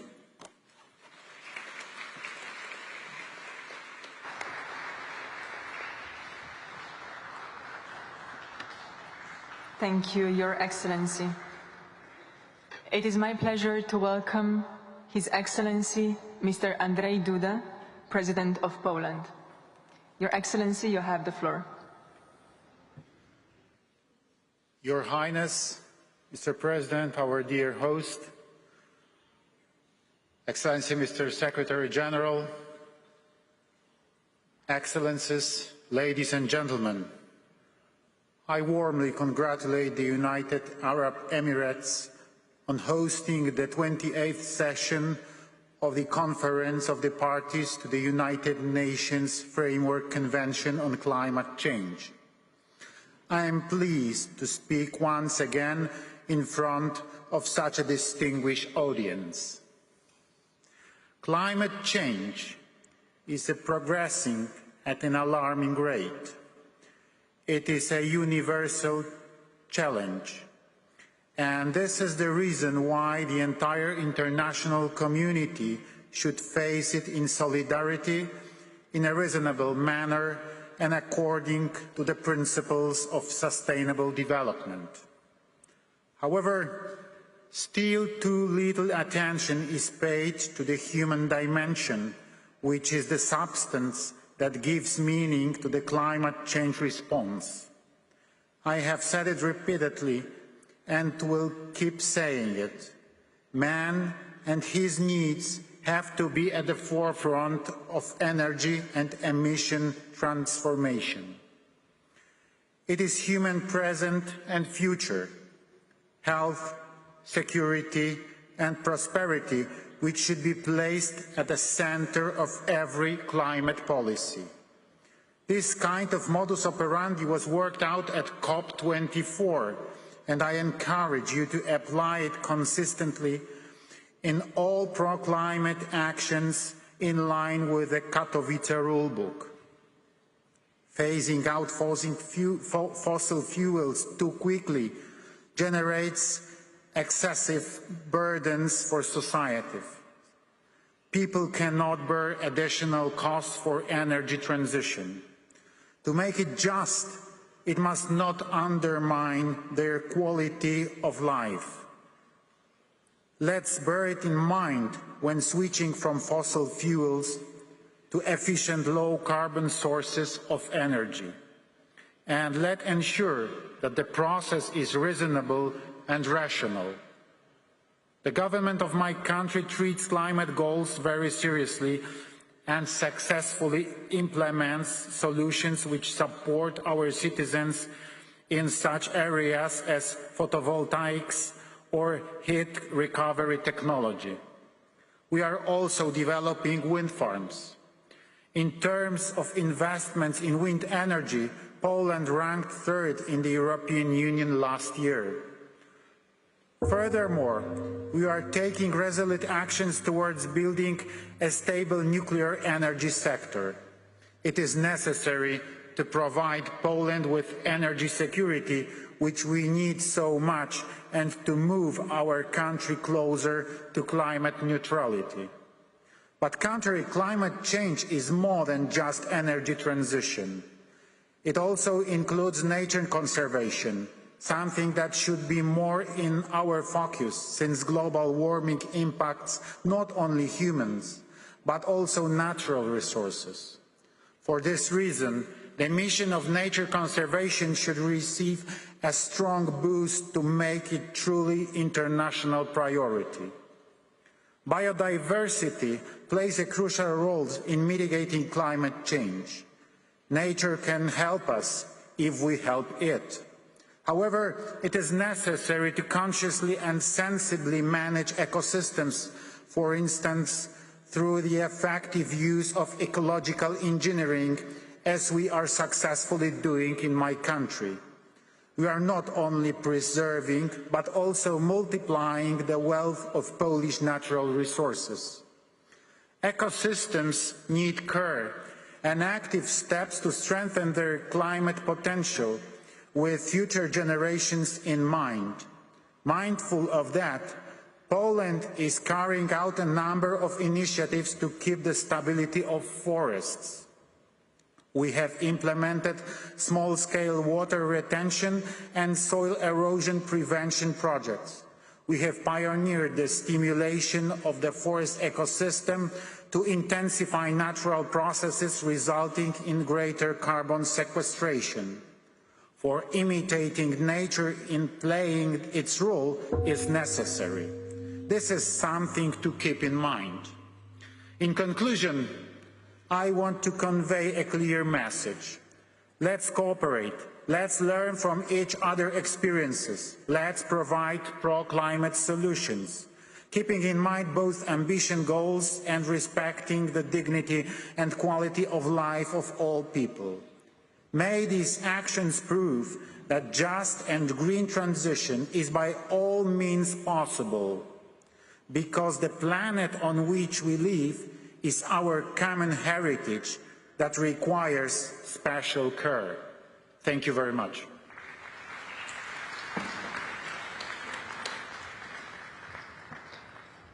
Thank you, Your Excellency. It is my pleasure to welcome Her Excellency, Ms. Nataša Pirc-Musar, President of Slovenia. Excellency, you have the floor. Madam Chair, thank you a lot. Your Excellencies, ladies and gentlemen, let me thank the United Arab Emirates for hosting us in Dubai. Wish you every success in leading the conference, in which you can count on Slovenia's full support. The eyes of the world are upon us. 2 summers in Slovenia, 2 catastrophes. Catastrophic fires raged last summer, while this summer 2/3 of Slovenia was flooded. Other countries around the world experienced similar disasters. Somewhere hurricanes were raging, elsewhere droughts, while in other parts floods were wreaking havoc on people's homes. Extreme and rapidly changing weather patterns everywhere are a wake-up call. At least I hope so. A wake-up call that time is running out on mitigation, and a wake-up call that much more resilient adaptation is needed to withstand the new normal. How do we stay within the 1.5? The answers, ladies and gentlemen, are on the table. First and foremost, we need to agree on the phase-out of fossil fuels and of fossil fuel subsidies. If production of coal continues to rise to 2030 and of gas and oil to 2050, we do not stand any chance of remaining within the 1.5 goal. The fossil fuels phase-out needs to go hand in hand with tripling our renewable energy capacity and doubling energy efficiency. We must pursue nature-based solutions to the maximum extent possible in developing resilient and sustainable adaptation measures. Nature is our best ally in fighting climate change. Let us not forget this. Ladies and gentlemen, next week we will mark the 75th anniversary of the Universal Declaration of Human Rights. A new set of human rights is emerging, human rights of and for future generations. This new set of rights is driven by climate change and by our reckless attitude towards nature. The right to clean and healthy environment, the right to water, the right to clean air. And as many countries would agree, the imperative is and must be climate justice. The green transition must include those most vulnerable among us. My country is ready to contribute. It is my honor to announce that Slovenia, a small country, is pledging 1.5 million euros to the newly established fund for responding to loss and damage. I must also mention another serious impediment to progress in reducing the climate crisis, one that tends to be overlooked. There are numerous, far too many armed conflicts around the globe. These wars are deadly primarily for the people affected, of course, but not only for them, also for their environment and ecosystems. Gaza today is a devastating humanitarian catastrophe and an ecological disaster, as is Ukraine, as are all the other conflicts around the world. Every conflict takes its toll not only on the civilians, it also severely compromises their environment. Should we not be asking ourselves every single day what is going to bring us, humanity, a better future? Excellencies, are we aware of the fact that we have only one war to wage? Only one war that really makes sense, and that is war on the climate crisis, on biodiversity loss and on environmental pollution. Ladies and gentlemen, recently there was an incident when some eco-protesters attempted to obstruct an alpine ski race. While the incident was unpleasant, the apology of one of the young protesters involved was heartbreaking. We protest because we do not know what else we can do. Indeed. What else they can do, ladies and gentlemen? If COP after COP after COP, we who were elected by the people to lead them into a better future, refuse to listen to their pleas. What kind of leaders are we? And what kind of people are we if we do not listen? Even worse, with us not doing enough. We simply pass the obligations to the generations to follow us, knowing they will be in a much worse position to react. Is this fair? Is this responsible? I think we all know the answer. Thank you.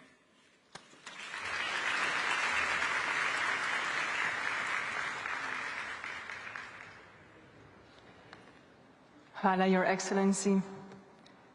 It is my pleasure to welcome His Excellency Mr. Emomali Rahmon, President of Tajikistan. Your Excellency, you have the floor.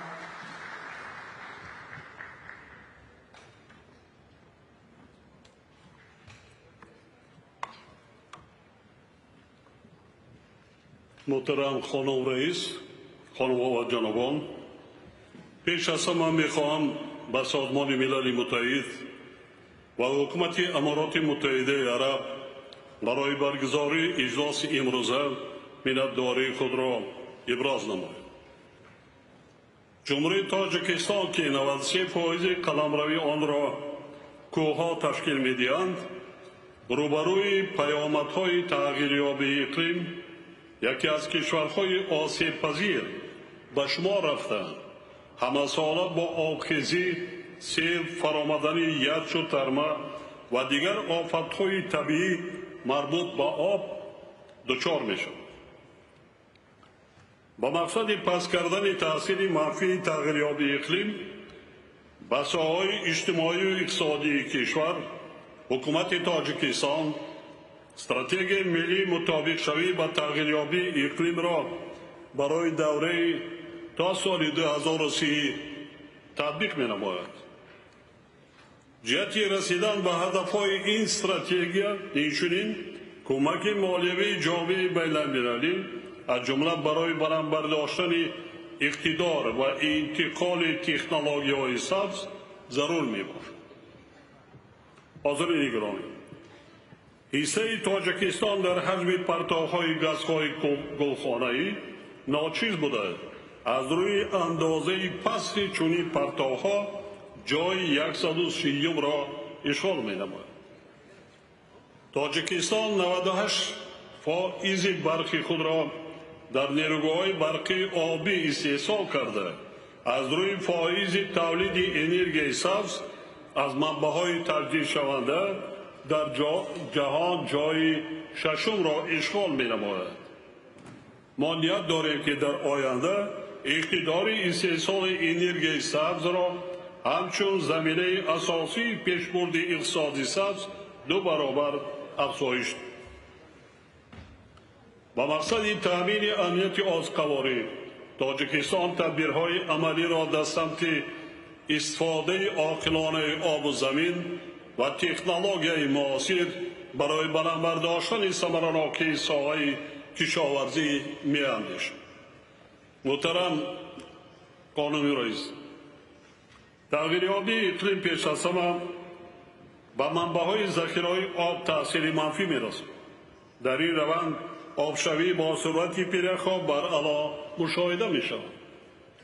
10 ساله آخر شماره عمومی پیرخواب‌های تاجیکستان که 13,000 را تشکیل داده، منبع 60% آب‌های منطقه ما میباشد، به اندازه زیاده از 1,000 کم گردیده است. با تشبث تاجیکستان قطعنامه مجمع عمومی سازمان ملل متحد درباره اعلان نمودن سال 2025 همچون سال بین‌المللی حفظ پیرخواب و 21 مارس روز جهانی پیرخواب قبول گردیده. فاند مقصدناک بین‌المللی آید به مسئله حفظ پیرخواب تأسیس داده شد. تاجیکستان تصمیم گرفته است که سهم مالی اولیه خود را به این فاند مقصدناک گذارد. اطمینان داریم که جامعه جهانی همچنین در تطبیق سریع دیگر هدف و عهده‌داری‌های مربوط به آب بخصوص نتیجه های کنفرانس دوم آب سازمان ملل متحد که ماه مارس سال جاری در شهر نیویورک تحت ریاست تاجیکستان و نیدرلند برگزار گردید سهم خواهد داشت. ما جهت رشد همکاری ها در تطبیق روزنامه گلوبالی آب و اقلیم من بعد نیز تلاش‌های خود را ادامه خواهیم داد. از توجهتان سپاسگزارم.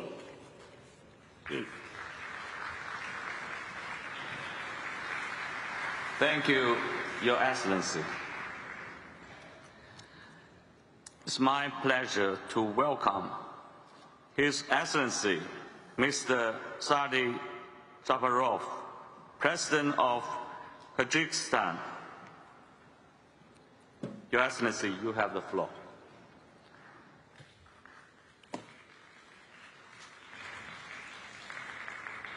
Урматтуу төраға мырза, урматтуу делегация башчылары, айымдар жана мырзалар, саммитте көйгөйлөр гана белгиленбестен кечиктирбей ишке ашырыла турган чечимдер да кабыл алынат деп терең ишенем. Биздин жолугушууларыбыздан кийин эч бир нерсе өзгөрүүсүз калып, иш адаттагыдай болуп калышына жол бербешибиз керек. Бул биздин келечек муундардын жашоосуна пайдасын тийгизиш үчүн биз колубуздан келгендин бардыгын жасашыбыз керек. Эксперттердин баамында Кыргызстанда да бүтүндөй Борбордук Азиядагыдай эле планетанын орточо көрсөткүчүнөн дагы температуранын кескин жогорулашы байкалды. Бул экономиканын негизги тармактарына биринчи кезекте энергетика жана айыл чарбасына дагы терс таасирин тийгизди. Түз жана кыйыр жоготуулардын зыяны жыл сайын көбөйүүдө. Ошондуктан биз эл аралык коомчулукту тоо экосистемасынын климаттык жана экологиялык көйгөйлөрүн чечүүгө багытталган тоолуу өлкөлөрдүн аракеттерин колдоого чакырабыз. Урматтуу кесиптештер, Кыргызстан парник газдарын чыгаруунун деңгээлин төмөн өлкө катары Париж келишиминин максаттарына кошулган бойдон калууда жана 2030 жылга карата адаттагыдай иш сценарийи боюнча газдарды чыгаруулардын деңгээлин 16%, ал эми эл аралык колдоо болсо 44%га кыскартууну пландап жатабыз. 2050 жылга карата жашыл өнүгүү платформасында биздин өлкө көмүртектин нейтралдуулугуна жетүүнү пландаштыруудабыз. Бул максаттарды ишке ашыруу үчүн Кыргызстан энергиянын кайра жаралуучу булактары чөйрөсүндөгү, анын ичинде гидроэнергетикалык станцияларды куруу боюнча долбоорлорду ишке ашырууга ниеттенүүдөбүз. Биз азыр жалпы потенциалыбыздын 13%-ын гана колдонуп жатабыз.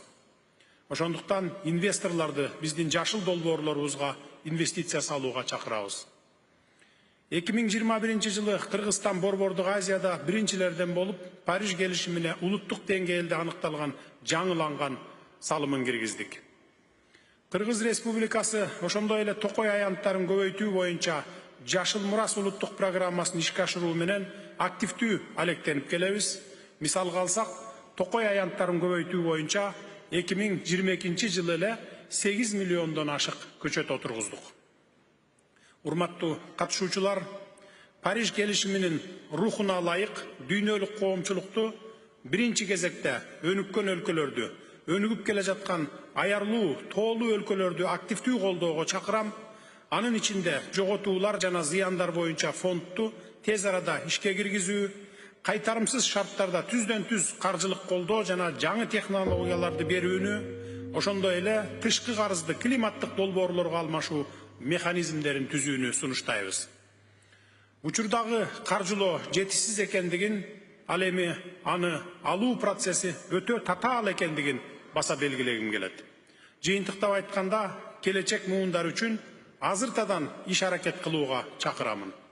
Биргелешип гана биз багытыбызды өзгөртүп, планетабыздын коопсуз жана туруктуу келечегине негиз түзө алабыз. Көңүл бурганыңыздарга рахмат. Thank you, Your Excellency. It's my pleasure to welcome Her Excellency Ms. Katalin Novak, President of Hungary. Your Excellency, you have the floor.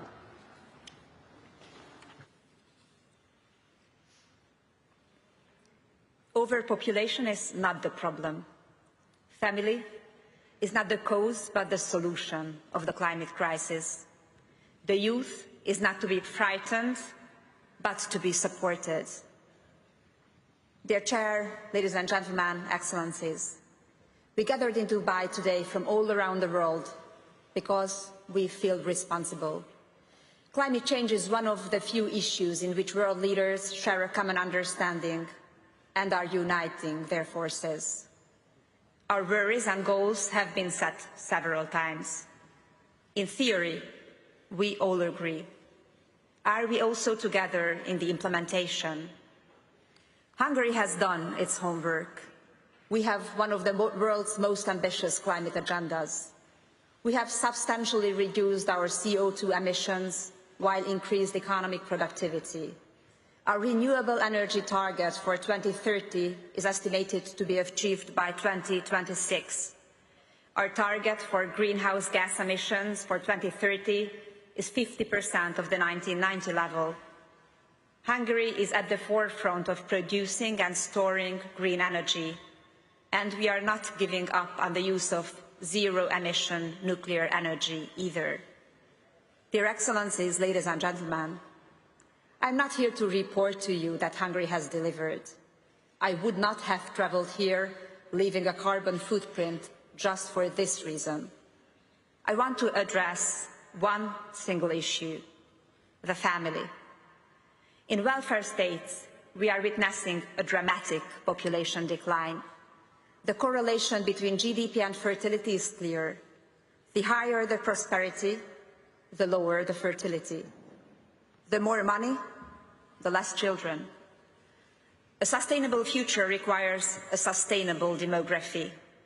Family is not the cause, but the solution of the climate crisis. Let's take a look at the G20 countries in 1990 and today.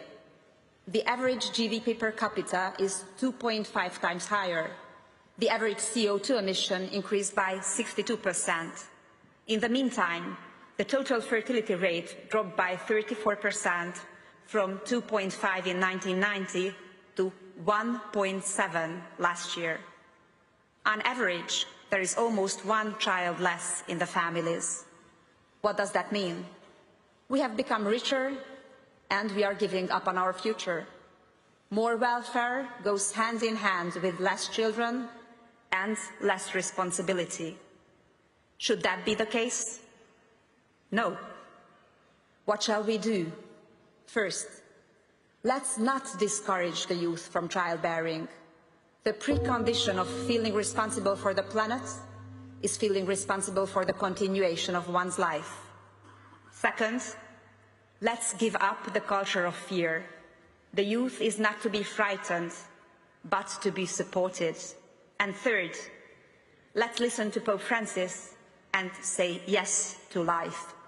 As the Holy Father puts it, we have one problem: climate crisis, poverty, equality, biodiversity, water, and the phenomenon of the demographic ice age can only be understood together.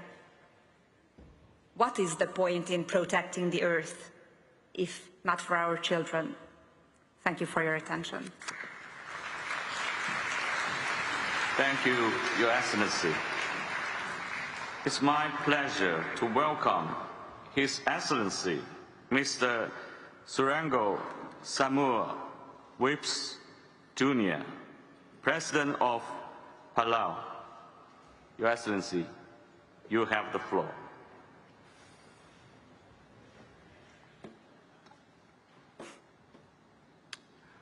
Your Highness, Mohammed bin Zayed Al Nahyan, Secretary General Gutierrez, President Sultan Ahmad Al Jaber, UNFCCC Executive Secretary General Simon Steele, Excellencies, ladies and gentlemen, Ali, and welcome from Palau.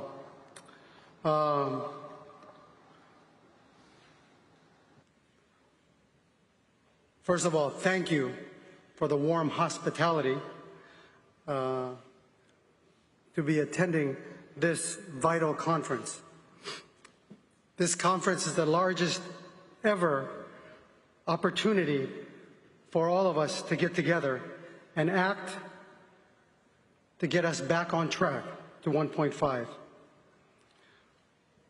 Palau and our fellow SIDS contribute the least to global emissions. However, we suffer the most from the climate crisis, which is also an ocean crisis. Our ocean feeds us, protects us, and defines us. We must protect it in return. And that's why Palau and the Pacific family are committing at this COP to manage 100% of our ocean and protect at least 30%. This benefits not only us, but the entire world, because a healthy ocean means a healthy planet. We have an ancient concept in Palau called the bull that we continue to practice to today, which means that you pause on harvesting so that the ocean can heal and rejuvenate. In 2007, we declared a bull on the harvesting of bumphead parrotfish. It was difficult because this was a source of food and a source of livelihood. Thankfully, 16 years later, they have recovered. The fish spawn in great mass every month, creating what we call an underwater fireworks display, and now a famous tourism attraction. And a single parrotfish produces 5.5 tons of sand per year which is critical to protecting coastal erosion. We need to respect the limits of nature and apply this concept globally. We are witnessing the consequences of ignoring these limits: floods, droughts, heat, famine, and death. We need to mobilize at least $100 billion annually to support the most vulnerable. It must be accessible. It cannot be more debt that is already drowning us. Mr. President, climate change does not discriminate, and neither should we. The Republic of China, Taiwan, has pushed us to help address climate change mitigation and adaptation, inviting Pacific Islands and like-minded countries to work together. Taiwan provides direct financing to work with communities to build seawalls, shelters, and infrastructure to move to higher ground. They have also cultivated environmentally conscious culture, which has led to private sector partners to use green energy and create net zero eco-friendly products. They're with environmentally friendly packaging. These solutions to the climate crisis require everyone's participation, including the 23 million people in Taiwan and the thousands of businesses there too. Taiwan must be allowed to participate in the UNFCCC processes and share their expertise. Palau joins Tuvalu, Vanuatu, and other nations in calling for a fossil fuel non-proliferation treaty. This would be a global framework to equitably govern the phase-out of fossil fuels and transition to renewable energy. There's a Palauan legend of a two-headed eel that grew one head on either side of the rock. Unaware of the other, they would pull each other in different directions after the prey. They began to starve and finally realized that they were connected and had to work together to survive and thrive. We are sovereign countries, however, we share one planet. We are stronger together, and like the two-headed eel, we must unite, act, and deliver to keep 1.5 alive. Sulang, shukran, thank you.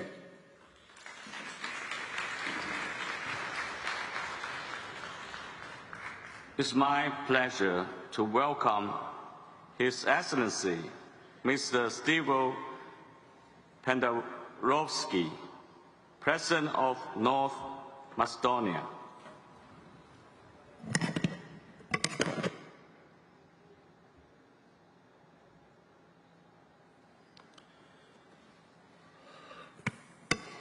Your Excellencies, dear friends, it is not a novel fact that humanity is facing an immense climate crisis. A world devastated by climate change would be a world stricken by unimaginable human suffering. And the profound injustice is that the most vulnerable nations, populations, and sectors will be disproportionately affected. First come the vulnerable nations, situated in one of the most climate vulnerable regions in the world, the Mediterranean. North Macedonia is a small country with big climate ambitions. Our target is to reduce a net 82% of greenhouse gas emissions by 2030 compared to 1990 levels. This is not an easy task. Coal power plants are our major source of electricity, but also our biggest polluters, affecting both climate and health. The dilemma is how to phase out coal without jeopardizing the energy security of the country and the livelihood of communities. Despite the energy crisis, we are determined to achieve this goal by the end of the decade. North Macedonia was the first European pilot country to be selected for the accelerated coal transition program by the Climate Investment Fund. Here at Cop28, together with the EBRD, we will be launching the Just Energy Transition Investment Platform, which will help us mobilize the necessary funds to switch to renewables, speed up grid investments, and create high-quality green jobs for mining communities. We wish to invite potential partners and donors to join this platform and prove that just energy transition is not only necessary, but also possible and affordable. By doing so, we will comply with the EU Global Renewables and Energy Efficiency Pledge. Second are the vulnerable populations, such as children.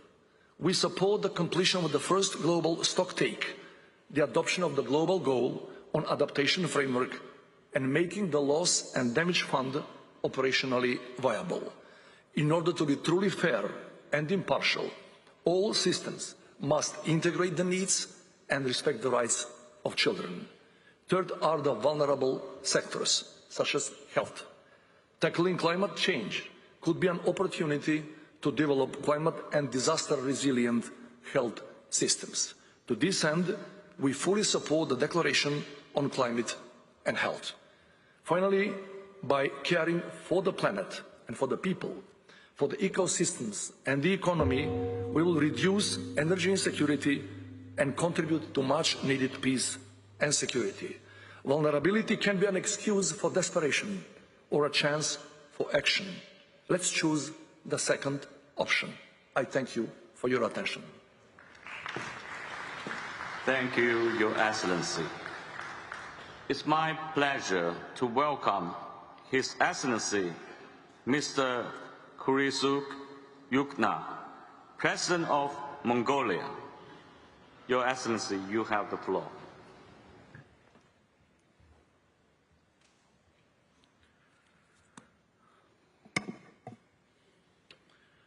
Эрхэм хүндэт Арабын нэгдсэн Эмират улсын ерөнхийлөгч Мохаммед бин Заид Аль Нахан, эрхэм хүндэт нэгдсэн үндэсний байгууллагын ерөнхий нэрийн бичгийн дарга Антонио Гутерреш, эрхэм хүндэт зочид төлөөлөгчид, хатагтай ноёдоо.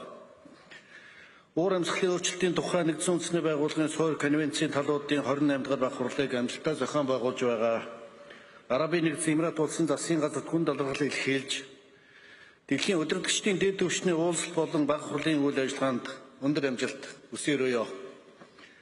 Өнөөдөр хүн төрөлхтөн аж үйлдвэрлэлтээс хойш хугацаанд дэлхийн цаг уурын хувьд хамгийн халуун он жилдээ нүүр тулсан нэн онцгой цаг үед амьдарч байна. Дэлхийн нийтээр уур амьсгалын өөрчлөлтийн эсрэг хийх тэмцлээ улам эрчимжүүлж, бодит үр дүнд хүрэх зайлшгүй шаардлага бидний өмнө тулгарч байгааг бид бүхэн бүгд мэдж байгаа. Дэлхийд даяар хэд халалт, гал төмөр, ган гачиг, үер усны гамшиг нүрлэж, байгаль орчин, хүний нийгэмд үлэм хэмжээний хохирол учирч, дайн дайчин, өзгөлөн зовлонгоос шалтгаалan олон сая хүн хохирч, амь насаа алдаж, их нутаа орхин гарах дүргсдийн тоо жилээс жилд өснө нэмэгдэж байна.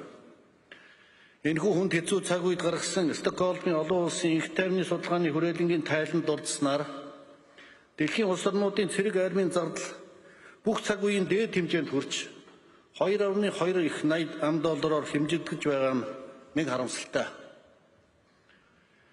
Энэ их зардал мөнгийг хүн төрөлхтний өмнө тулгараад буй дэлхийн дулаарл уур амьсгалын өөрчлөлтөд тэмцэх их үйлсэд зарцуулсан бол ямар их хэмжээний ахлах дэвшил гарч хүн төрөлхтний хөгжил дэвшилд ямар их эерэг нөлөө үзүүлэх байсан бол гэдгийг дэлхийн нийтээрээ эргцүүлэн бодож тунгаан үзэх цаг нэгэнт болсон.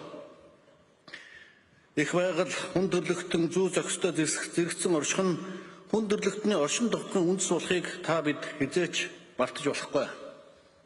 Эрхэм дарга, монголчууд бид эртээр үеэс сав шим ертөнцийн захиралдлага нь хүмүүний дотоод ертөнцийн ариусал, ухамсарт үүдээс хамаарна хэмээн үзэж, их дэлхийтэйгээ зохицон амьдрах, онгон дагшнаар нь хадгалан хамгаалах хандлага сэтгэлгээг өсөх наснаас нь үр хүүхдүүддээ төлөвшүүлэн сургаж ирсэн сайхан уламжлалтай ард түмэн байгаамаа. Орчин үед техник, технологи эрчимтэй хөгжиж, хүний амьдралд гүн гүнзгий нэгдэхийн хэрээр бидний үр хүүхэд байгалаас алсран холдож байна. Иймээс бидний ирээдүй болсон үр хүүхдүүдээ улс үндэстэн бүр өөрсдийн байгаль дэлхийгээ хайрлан хамгаалах уламжлалт арга ухаан, мэдлэг чадрыг баг бачраас нь сэтгэл зүрх, оюун санаанд нь суулган их байгалаар хайрлан хамгаалах үйл хэрэгт бие сэтгэлээрээ оролцдог дэлхийн иргэн болгон хүмүүжүүлэхэд онцгой анхаарах шаардлагатай байна.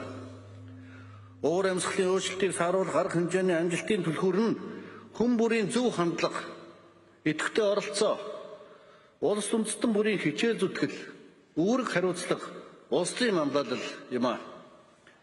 Улс орнууд Парисын хэлцээрээр хүлээсэн үүрэг амлалтаа биелүүлэх боломж улам багасж, нөхцөл байдал улам хөндлөх төлөвтэй байгааг нэгдсэн үндэсний байгууллагын сүүлийн судалгааны тайланд анхааруулсан байна. Энэ талаар нэгдсэн үндэсний байгууллагын ерөнхий нарийн бичгийн дарга Антонио Гутерриш амжилтгүй манлайлал, биелээгүй үүрэг амлалт, асар их алдагдсан боломжоо шалтгаалж, ам ажлын зөрүүний ангал хавцал үүслэх хэмээн тодорхойлсныг бид бас анхаарч үзэх учиртай.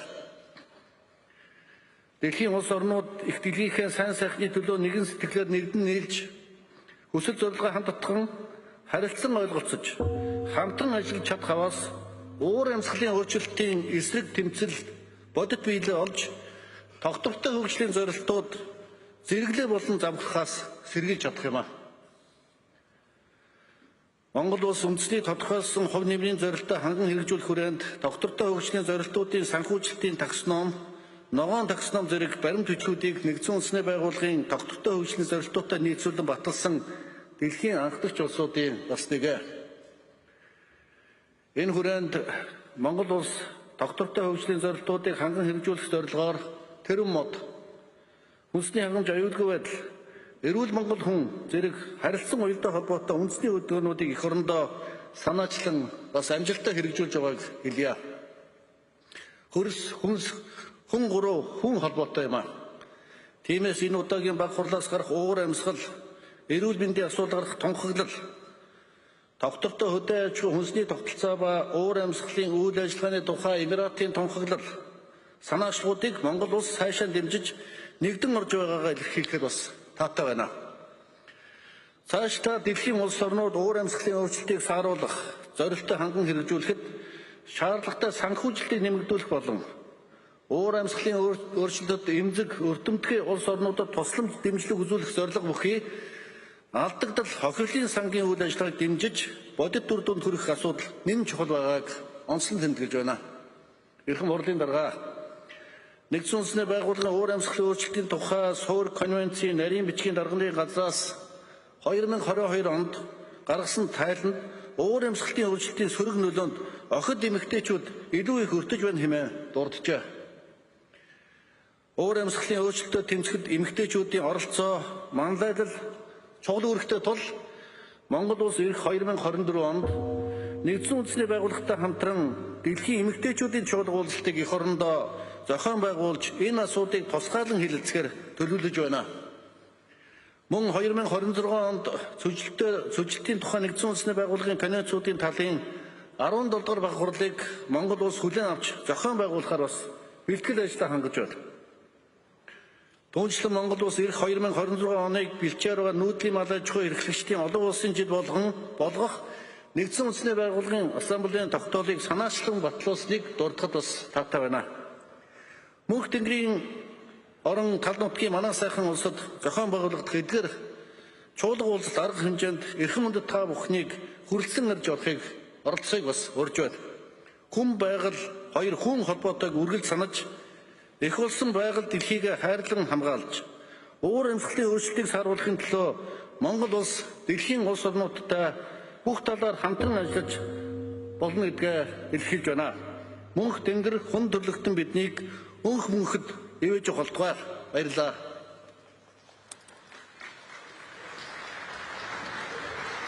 Thank you, Your Excellency. It's my pleasure to welcome His Excellency Mr. Alexander Lukashenko, President of Belarus. Your Excellency, you have the floor.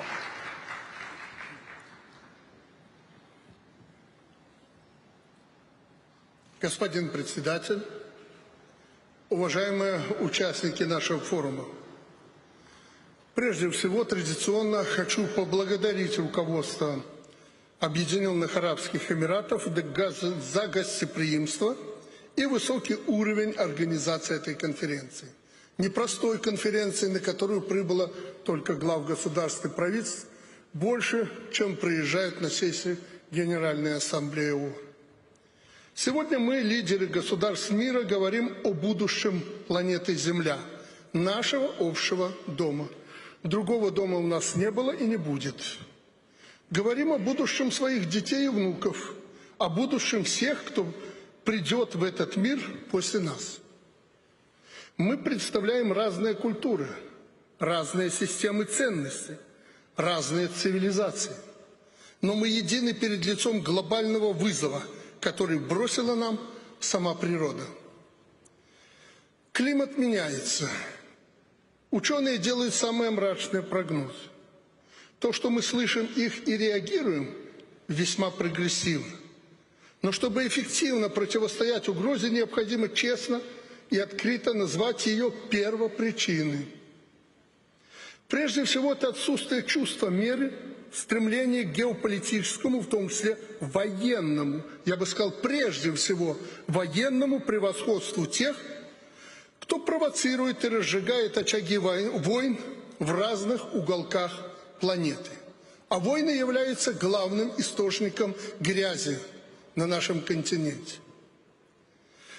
Это жажда наживы, которая превращает природные ресурсы в личный капитал и обкрадывает будущее поколение. Это попытки убрать со своего пути страны, мешающие подчинить весь мир и разрушить, вытянув из земли все соки. И делается все порой якобы в целях устойчивого развития. Есть такая программа в ООН. Беларусь по Парижскому соглашению в полной мере выполняет взятые на себя обязательства и даже перевыполняет их. Мы оказываем бесценные экосистемные услуги нашему континенту, сохраняя уникальный источник кислорода, естественные болота, леса, легкие Европы. Развиваем зеленую атомную энергетику, минимизируя риски изменения климата. Парадоксально, но в ответ получаем новые экономические санкции, барьеры в международной торговле, ограничения доступа к технологиям. И не только мы. Пора признать, зеленая повестка бессмысленна в условиях конфронтации. Она требует уважения, суверенитета стран и безусловной справедливости. Нельзя давить политических оппонентов санкциями и в то же время требовать затратных для национальных экономик решений. Решений, от которых зависит чистота всей атмосферы, всех грунтовых вод и мирового океана. И еще. Как можно ожидать дорогостоящих эффективных мер по сохранению климата от стран и народов, которые до сих пор не оправились от колониального гнета? Исходя из этого, Беларусь призывает всех, кто обязан взять на себя бремя исторической ответственности. Первое. Вносить соразмерный вклад в решение вопросов климатической безопасности за все столетия бездумного отношения к природе. Во-вторых, усилить поддержку развивающихся стран и государств с переходной экономикой. Третье. Перестать высказывать озабоченности и начать действовать во имя сохранения жизни на Земле. Ну, наверное, в очередной раз мы здесь собрались и в очередной раз выскажем свою озабоченность, к сожалению. Через неделю все забудем. У нас нет морального права жить только для себя.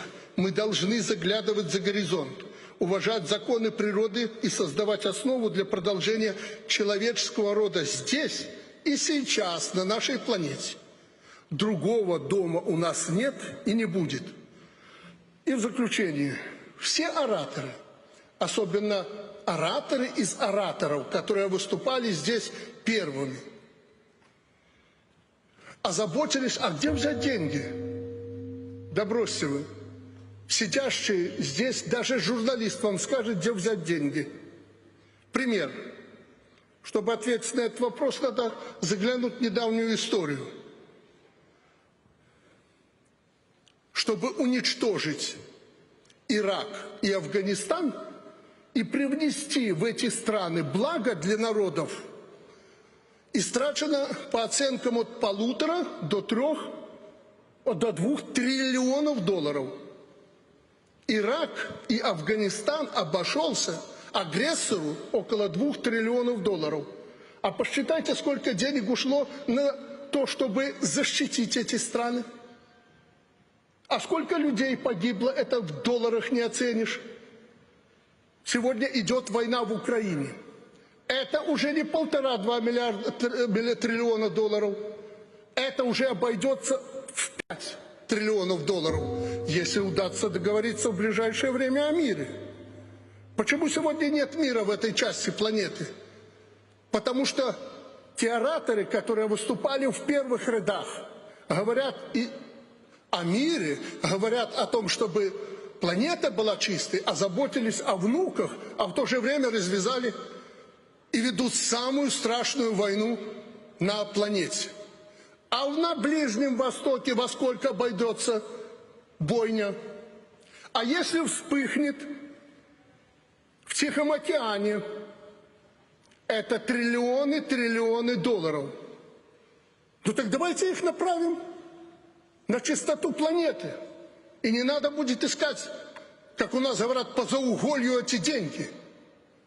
Мы здесь собрались для того, чтобы в очередной раз высказать озабоченность.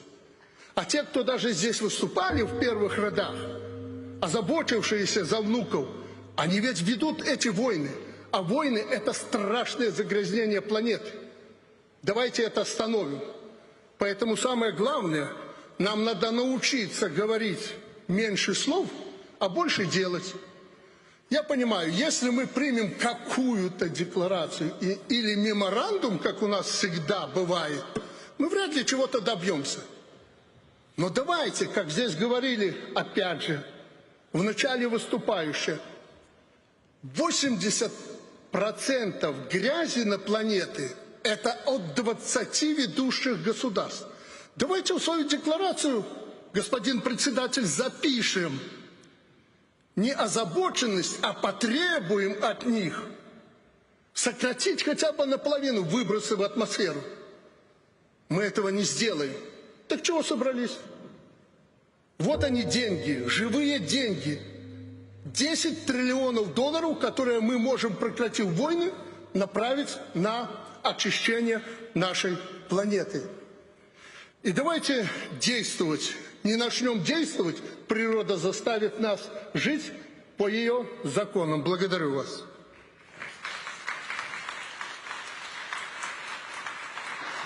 Thank you, Your Excellency. It's my pleasure to welcome His Excellency, Mr. Azali Assoumani, President of Comoros. Merci de me donner la parole. Son Altesse Cheikh Mohammed bin Zayed Al Nahyan, Président des Émirats Arabes Unis. Excellence Monsieur Antonio Guterres, Secrétaire général des Nations Unies, Mesdames et Messieurs les chefs d'État et de gouvernement, Excellence Dr Sultan bin Abdel Jabir, Président de la Cop28, Excellence Monsieur Simon, Secrétaire exécutif de la Convention cadre des Nations Unies sur les changements climatiques, Mesdames et Messieurs, Assalamu alaikum wa rahmatullahi wa barakatuh. Permettez-moi pour commencer d'adresser au nom de l'Union africaine et de l'Union des Comores nos vifs remerciements au président Cheikh Mohammed bin Zayed Al Nahyan, au peuple et au gouvernement des Émirats Arabes Unis frères pour l'accueil chaleureux qui nous est réservé comme à l'accoutumée dans cette ville de Dubaï. Nos remerciements vont également à l'endroit du secrétariat exécutif de la Convention cadre des Nations Unies sur les changements climatiques qui a déployé des efforts inlassables pour que les travaux de cette conférence puissent se dérouler dans de meilleures conditions. Excellences, Mesdames et Messieurs, parmi les grands sujets inscrits dans l'agenda de cette COP28 figure le premier bilan mondial de l'accord de Paris sur le climat que nous avons signé il y a 8 ans. Il nous faut rehausser nos ambitions et porter à l'échelle nos actions au niveau national, régional, mondial. Nous devons agir sans délai pour accélérer la mise en œuvre de l'accord de Paris sur le climat. Ainsi, durant cette conférence, les parties devront renouveler et affermir le consensus pour la transition vers une économie durable. Honorable assistance, il est temps qu'un engagement inclusif soit adopté pour permettre d'amorcer une transition énergique juste, équitable, accompagnée d'une accélération du déploiement des énergies renouvelables d'ici 2030 pour permettre à 600 millions d'Africains d'accéder à l'électricité. Avec le projet de Grande Muraille verte en cours d'exécution, l'Afrique s'est engagée autour d'activités de reboisement et de restauration des terres qui concourent énormément à la séquestration du carbone, alors que notre continent ne contribue que pour moins de 4% des émissions de gaz à effet de serre. Des pays comme le mien, les Comores, aspirent à un développement qui se doit d'être durable, résilient et donc orienté vers les énergies renouvelables. L'Union des Comores a engagé un processus accéléré de développement des énergies renouvelables. Le pays dispose de potentialités photovoltaïques et géothermiques à même de produire entre 2026 et 2030 plus de la moitié des besoins du pays en énergie. Ce projet bénéficie du soutien de l'Union africaine, du Programme des Nations Unies pour le développement et du Fonds pour l'environnement mondial, à qui nous remercions sincèrement. On met en œuvre également des programmes ambitieux d'adaptation, notamment en matière de biodiversité. Ainsi, on construit un vaste réseau d'aires protégées qui doit couvrir 30% des aires terrestres et 11% des aires marines nationales d'ici 2030. Suite à de longues et difficiles négociations, lors de la COP27 l'année dernière, les pays ont connu la mise en place du fonds pertes et dommages. À ce propos, je voudrais réitérer ici la proposition africaine qui vise à renforcer la prise en compte des circonstances nationales dans les négociations et ce, conformément à l'accord de Paris. Il est temps de passer de la rhétorique aux actions. Ainsi, pour que cette COP28 puisse être couronnée de succès, nous devons prendre des mesures définitives qui profitent aux populations, à la nature, au climat. À cet effet, je me réjouis de l'avancée historique obtenue hier lors de l'ouverture de cette COP sur l'accord retrouvé relatif à l'opération du Fonds sur les pertes et dommages. Et permettez-moi de féliciter dans ce sens le président de la COP28 et son équipe, ainsi que les différents pays qui ont annoncé leur contribution pour faire du fonds une réalité. En terminant mon propos, je voulais dire que l'Afrique en général et les Comores en particulier s'engagent auprès du président de la COP sur les déclarations relatives à la santé, le climat, à la résilience du système alimentaire, l'agriculture et à celles qui ont vocation à faire de la COP28 un véritable succès. Mais nous voulons sauver la nature. Mais d'abord, pensons aux vies humaines. Nous ne pouvons pas passer sous silence les tueries des civils, femmes, enfants et personnes âgées qui se déroulent sous nos yeux à Gaza, en Palestine. Nous devons condamner ainsi ces atrocités, ainsi que la destruction des hôpitaux et des écoles et la tuerie de la population palestinienne. Nous appelons au cessez-le-feu immédiat, au respect du droit du peuple palestinien à vivre en paix dans un État à côté d'Israël. Je vous remercie.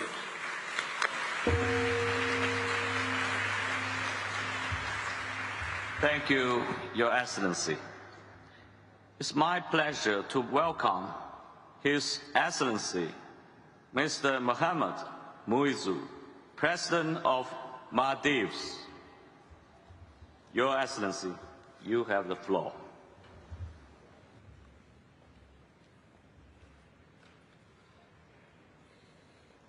Bismillahirrahmanirrahim. His Highness Sheikh Mohammed bin Zayed Al Nahyan, President of the United Arab Emirates, Excellencies, ladies and gentlemen. I extend my gratitude to the UAE for its exceptional hospitality and inclusive, strong leadership.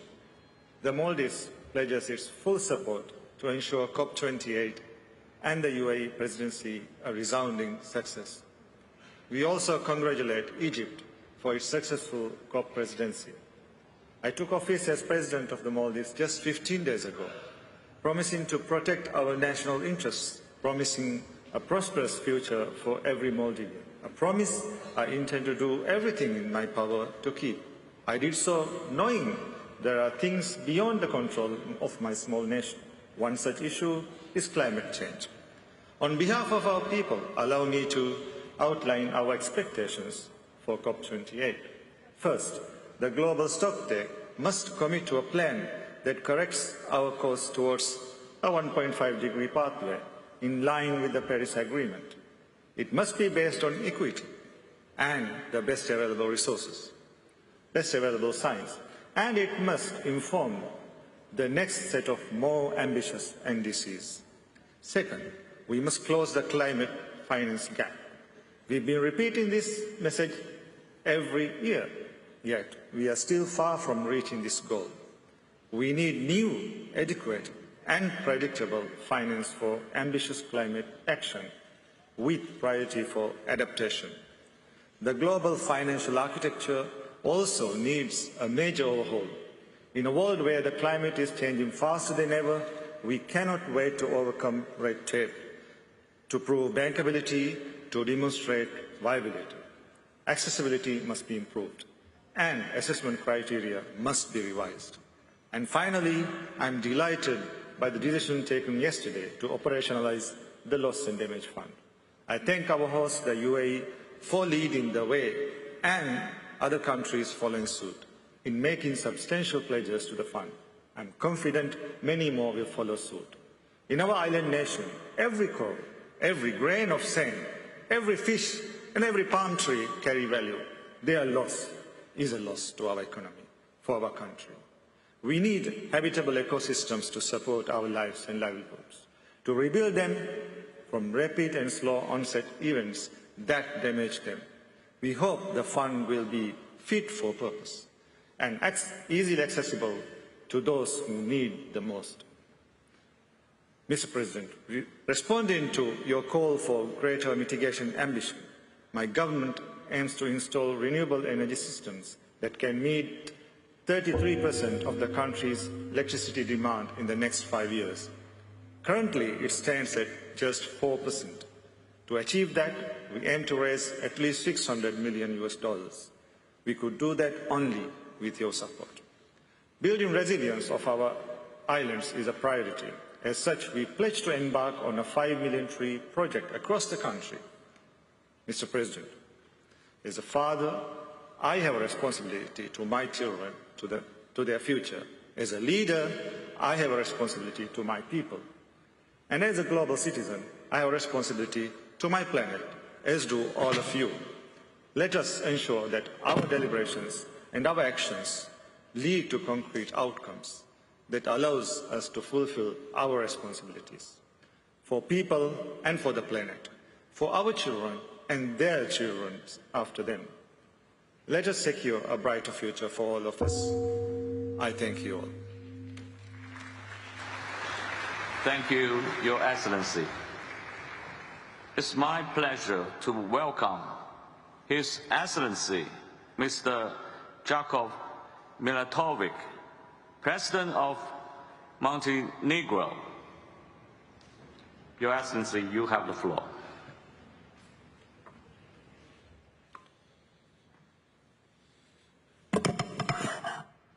Ladies and gentlemen, distinguished delegates, I would first like to thank the United Arab Emirates and its leadership for an excellent organization of this COP28. Montenegro is actively pursuing climate change policy, both nationally and internationally, and efforts to to introduce elements of sustainable policies into the national framework have been clearly evident in our country since the adoption of the Declaration on the Ecological State of Montenegro in 1991, as well as its integration into our constitution in 1992. With this work, Montenegro became the very first country in the world which was constitutionally recognized as ecological, with the task to transcend this idea into all national policies.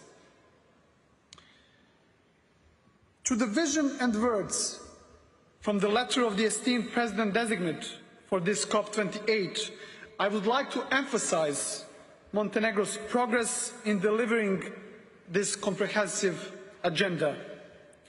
First, on transforming the climate finance by setting the framework for a new deal on finance. In this regard, Montenegro is indeed the regional frontrunner when it comes to innovative mechanisms for funding sustainable development and climate change policies.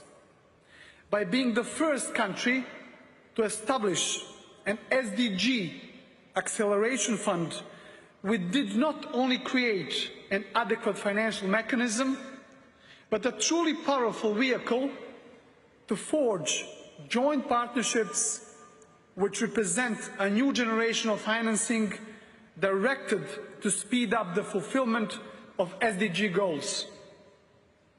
The fund makes Montenegro among the biggest SDG donor states in comparison to its size. And the unique character of this fund is shown also through the institutional partnership with the private sector, where the latter is included in financing for the SDG goals, thus leveraging on the spending and the usage of the public funds. Second, on fast-tracking the energy transition and slashing emissions ahead of 2030. In this regard, Montenegro has, over the past years, been undertaking some bold actions to strengthen energy efficiency and optimize its energy mix. And large-scale energy efficiency programs have been launched, particularly through major investments in the energy efficiency of the public buildings. Also, the country has made a sizable step forward with regards to the development of the renewable energy production facilities, and in order to develop this sector even further, we are actively working on the improvement of the legislation, hoping to foster major investments in the renewable sector. And while achieving the climate neutrality goal, Montenegro is committed to fair and just transition.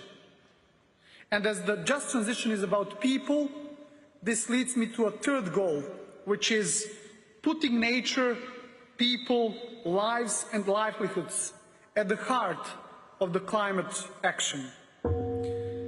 Montenegro currently has 13% of its land to be protected.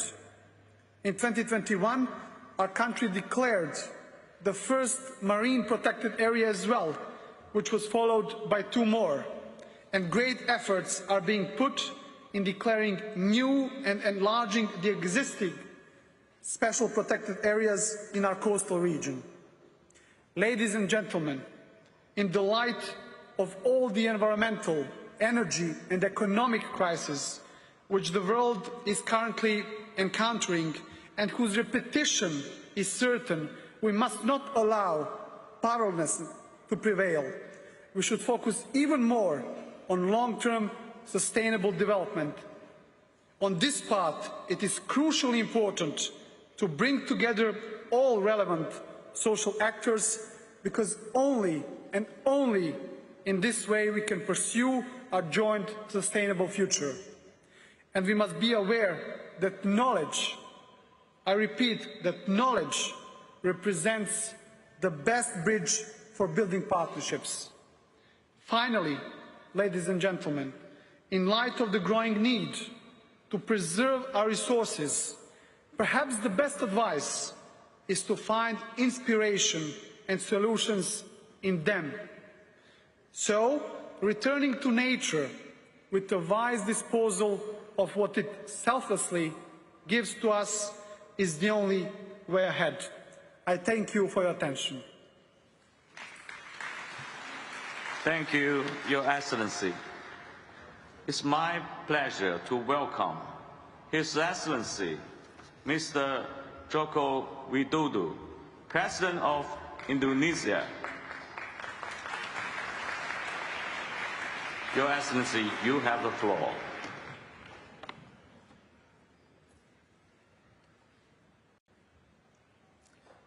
Yang Mulia Syekh Muhammad bin Said Al Nahyan, yang mulia para pemimpin. Posisi Indonesia sudah jelas, membangun Indonesia yang resilient, prosperous, sustainable, and inclusive economy. Kami ingin bekerja keras mencapai net zero emission di tahun 2060 atau lebih awal, sekaligus menikmati pertumbuhan ekonomi yang tinggi, kemiskinan dan ketimpangan yang terus diturunkan secara signifikan, serta lapangan kerja yang terus tercipta. Saya yakin banyak negara berkembang mempunyai posisi yang sama dengan Indonesia. Tetapi agenda ini tidak bisa dilakukan oleh masing-masing negara. Perlu kerjasama yang kolaboratif dan inklusif berupa aksi-aksi nyata untuk menghasilkan karya-karya nyata. Itulah yang harus kita capai di COP28. Yang mulia, dengan segala keterbatasan, Indonesia terus menurunkan emisi karbon. Antara tahun 2020 tahun 2022, Indonesia berhasil menurunkan emisi karbon sebesar 42% dibandingkan dengan perencanaan business as usual tahun 2015. Kami juga bekerja keras untuk memperbaiki pengelolaan forest and other land use volume, serta mempercepat transisi energi menuju energi baru terbarukan. Dalam hal pengelolaan volume, Indonesia terus menjaga dan memperluas hutan mangrove, serta merehabilitasi hutan dan lahan. Deforestasi juga berhasil diturunkan pada titik terendah dalam 20 tahun terakhir. Pembangunan persemaian juga kita lakukan dalam skala besar dengan kapasitas total sekitar 75 juta bibit per tahun, juga sudah mulai efektif berproduksi. Dalam hal transisi energi, kami menempuh Indonesian Way of Just Energy Transition toward 2030, mempercepat pengembangan energi baru terbarukan serta menurunkan penggunaan batu bara. Pengembangan energi baru terbarukan terutama energi surya, air, angin, panas bumi dan arus laut, serta pengembangan biodiesel, bioetanol dan bioaftur juga semakin meluas. Saya baru saja meresmikan Cirata Floating Solar Power Plant terbesar di Asia Tenggara, menghasilkan 192 megawatt hasil kerjasama Indonesia dengan Uni Emirat Arab. Yang mulia, semua upaya tersebut membutuhkan pembiayaan yang besar. Negara-negara yang sedang berkembang tidak mungkin mampu melakukannya sendiri. Indonesia butuh investasi lebih dari 1 triliun US dollar untuk net zero emission 2060. Indonesia mengundang kolaborasi dari mitra bilateral, investasi swasta, dukungan filantropi, dan dukungan negara-negara sahabat. Kami juga telah mempunyai platform pembiayaan inovatif yang kredibel, bursa karbon, mekanisme transisi energi, sukuk dan obligasi hijau, pengelolaan dana lingkungan hidup dari research-based payment. Bank-bank pembangunan dunia, MDBs, harus meningkatkan kapasitas pendanaan transisi energi dengan bunga rendah. Target Paris Agreement dan net zero emission hanya bisa dicapai jika kita bisa menuntaskan masalah pendanaan transisi energi ini. Dari situlah masalah dunia bisa diselesaikan. Terima kasih.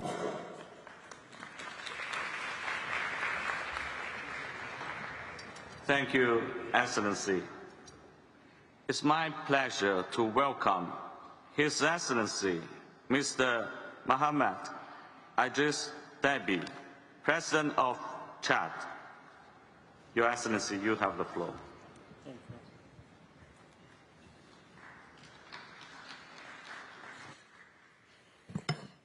Son Altesse Cheikh Mohammed Ben Zayed Al Nahyan, Président des Émirats Arabes Unis, Excellences, Mesdames, Messieurs les chefs d'État et de gouvernement, Monsieur le Secrétaire général des Nations Unies, Madame la Secrétaire exécutive de la Convention des cadres des Nations Unies sur la lutte contre le changement climatique, Monsieur le Président de la 28e conférence des parties de la Convention des Nations Unies sur la lutte contre les changements climatiques, distingués invités, Mesdames, Messieurs, qu'il me soit permis, au nom du Président de la transition du Tchad, le général Mohamed Idriss Déby, d'adresser à son Excellence, Cheikh Mohammed Ben Zayed Al Nahyan, Président des Émirats Arabes Unis, à son estimé gouvernement et au peuple frère émirati, nos vives félicitations pour l'accueil chaleureux et la parfaite organisation de cette conférence sur le climat. Nos remerciements s'adressent également au secrétaire général des Nations Unies et à toute son équipe pour les efforts consentis pour l'organisation de ces rendez-vous planétaires. Excellences, Mesdames, Messieurs, distingués invités, c'est un euphémisme que de dire que le Tchad est victime du changement climatique. S'agissant justement de ce changement climatique et leurs conséquences, le Tchad se félicite de la décision historique de la COP27 de créer un fonds dédié pour compenser les préjudices enregistrés par les événements hydrométéorologiques. Le Tchad appelle à son opérationnalisation rapide avec un accès direct pour les pays vulnérables sur la base des dons et subventions. Par ailleurs, le Tchad demande l'appui à la mise en œuvre des systèmes d'alerte précoce et du système d'information climatique robuste afin de prendre des mesures appropriées et rapides pour protéger les vies, les moyens de subsistance et les infrastructures. Je profite également de cette occasion pour vous annoncer que le Tchad organisera en fin de l'année prochaine un sommet international sur la désertification intitulé Wind Desert Summit où tous les pays, institutions et organisations internationales seront conviés. Par ailleurs, le Tchad propose à la communauté internationale la création d'une nouvelle organisation mondiale des pays entièrement ou partiellement désertiques, car le monde renferme beaucoup d'écosystèmes désertiques éparpillés dans plusieurs pays. Cette organisation constituera une force nouvelle sur l'échiquier mondial. J'appelle toutes les parties à faire preuve du plus haut d'ambition lors de ce premier bilan de l'accord de Paris. Des actions concrètes doivent être décidées dans le domaine de l'atténuation, de l'adaptation et du soutien financier aux pays en développement. Aussi, je tiens à mettre en exergue que de COP à COP, nous en sommes maintenant à la 28e édition. Nos pays, malgré leurs modestes moyens, étaient de tous les rendez-vous à travers une participation constante aux diverses assises de cette conférence sur le climat. Cette participation coûteuse pour l'économie de nos pays s'est souvent soldée par des déclarations circonstancielles et des discours officiels qui n'ont eu ni un effet ni un impact sur la vie quotidienne de nos laborieuses populations, véritables et premières victimes du changement climatique. Il est donc plus que temps que les déclarations les discours et surtout les engagements déjà pris et ce que nous prenons aujourd'hui au cours des présentes assises soient suivis d'actions concrètes et palpables sur le vécu de nos peuples qui attendent plus d'actions tangibles et de déclarations éloquentes. Pour terminer, je dirais que l'avenir de l'humanité est en jeu. Le temps presse et nous devons agir maintenant pour un développement durable, respectueux du droit des générations actuelles et futures à un environnement sain et résilient. Je vous remercie pour votre aimable attention.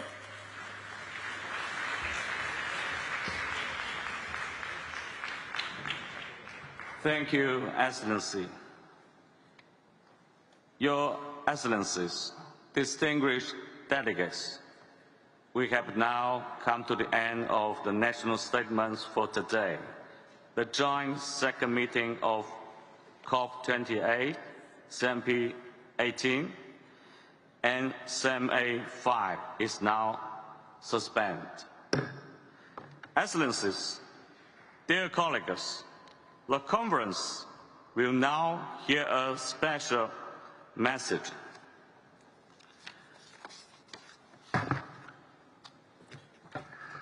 尊敬的阿联酋总统穆罕默德殿下，各位同事，很高兴作为中国国家主席习近平的特别代表出席世界气候行动峰会。首先，我就荣幸地转达习近平主席对阿联酋举办世界气候峰会的良好祝愿。习近平主席对阿联酋作为 COP28 主席国，积极引领绿色低碳转型，大力推进全球气候治理表示高度赞赏，并预祝大会取得圆满成功。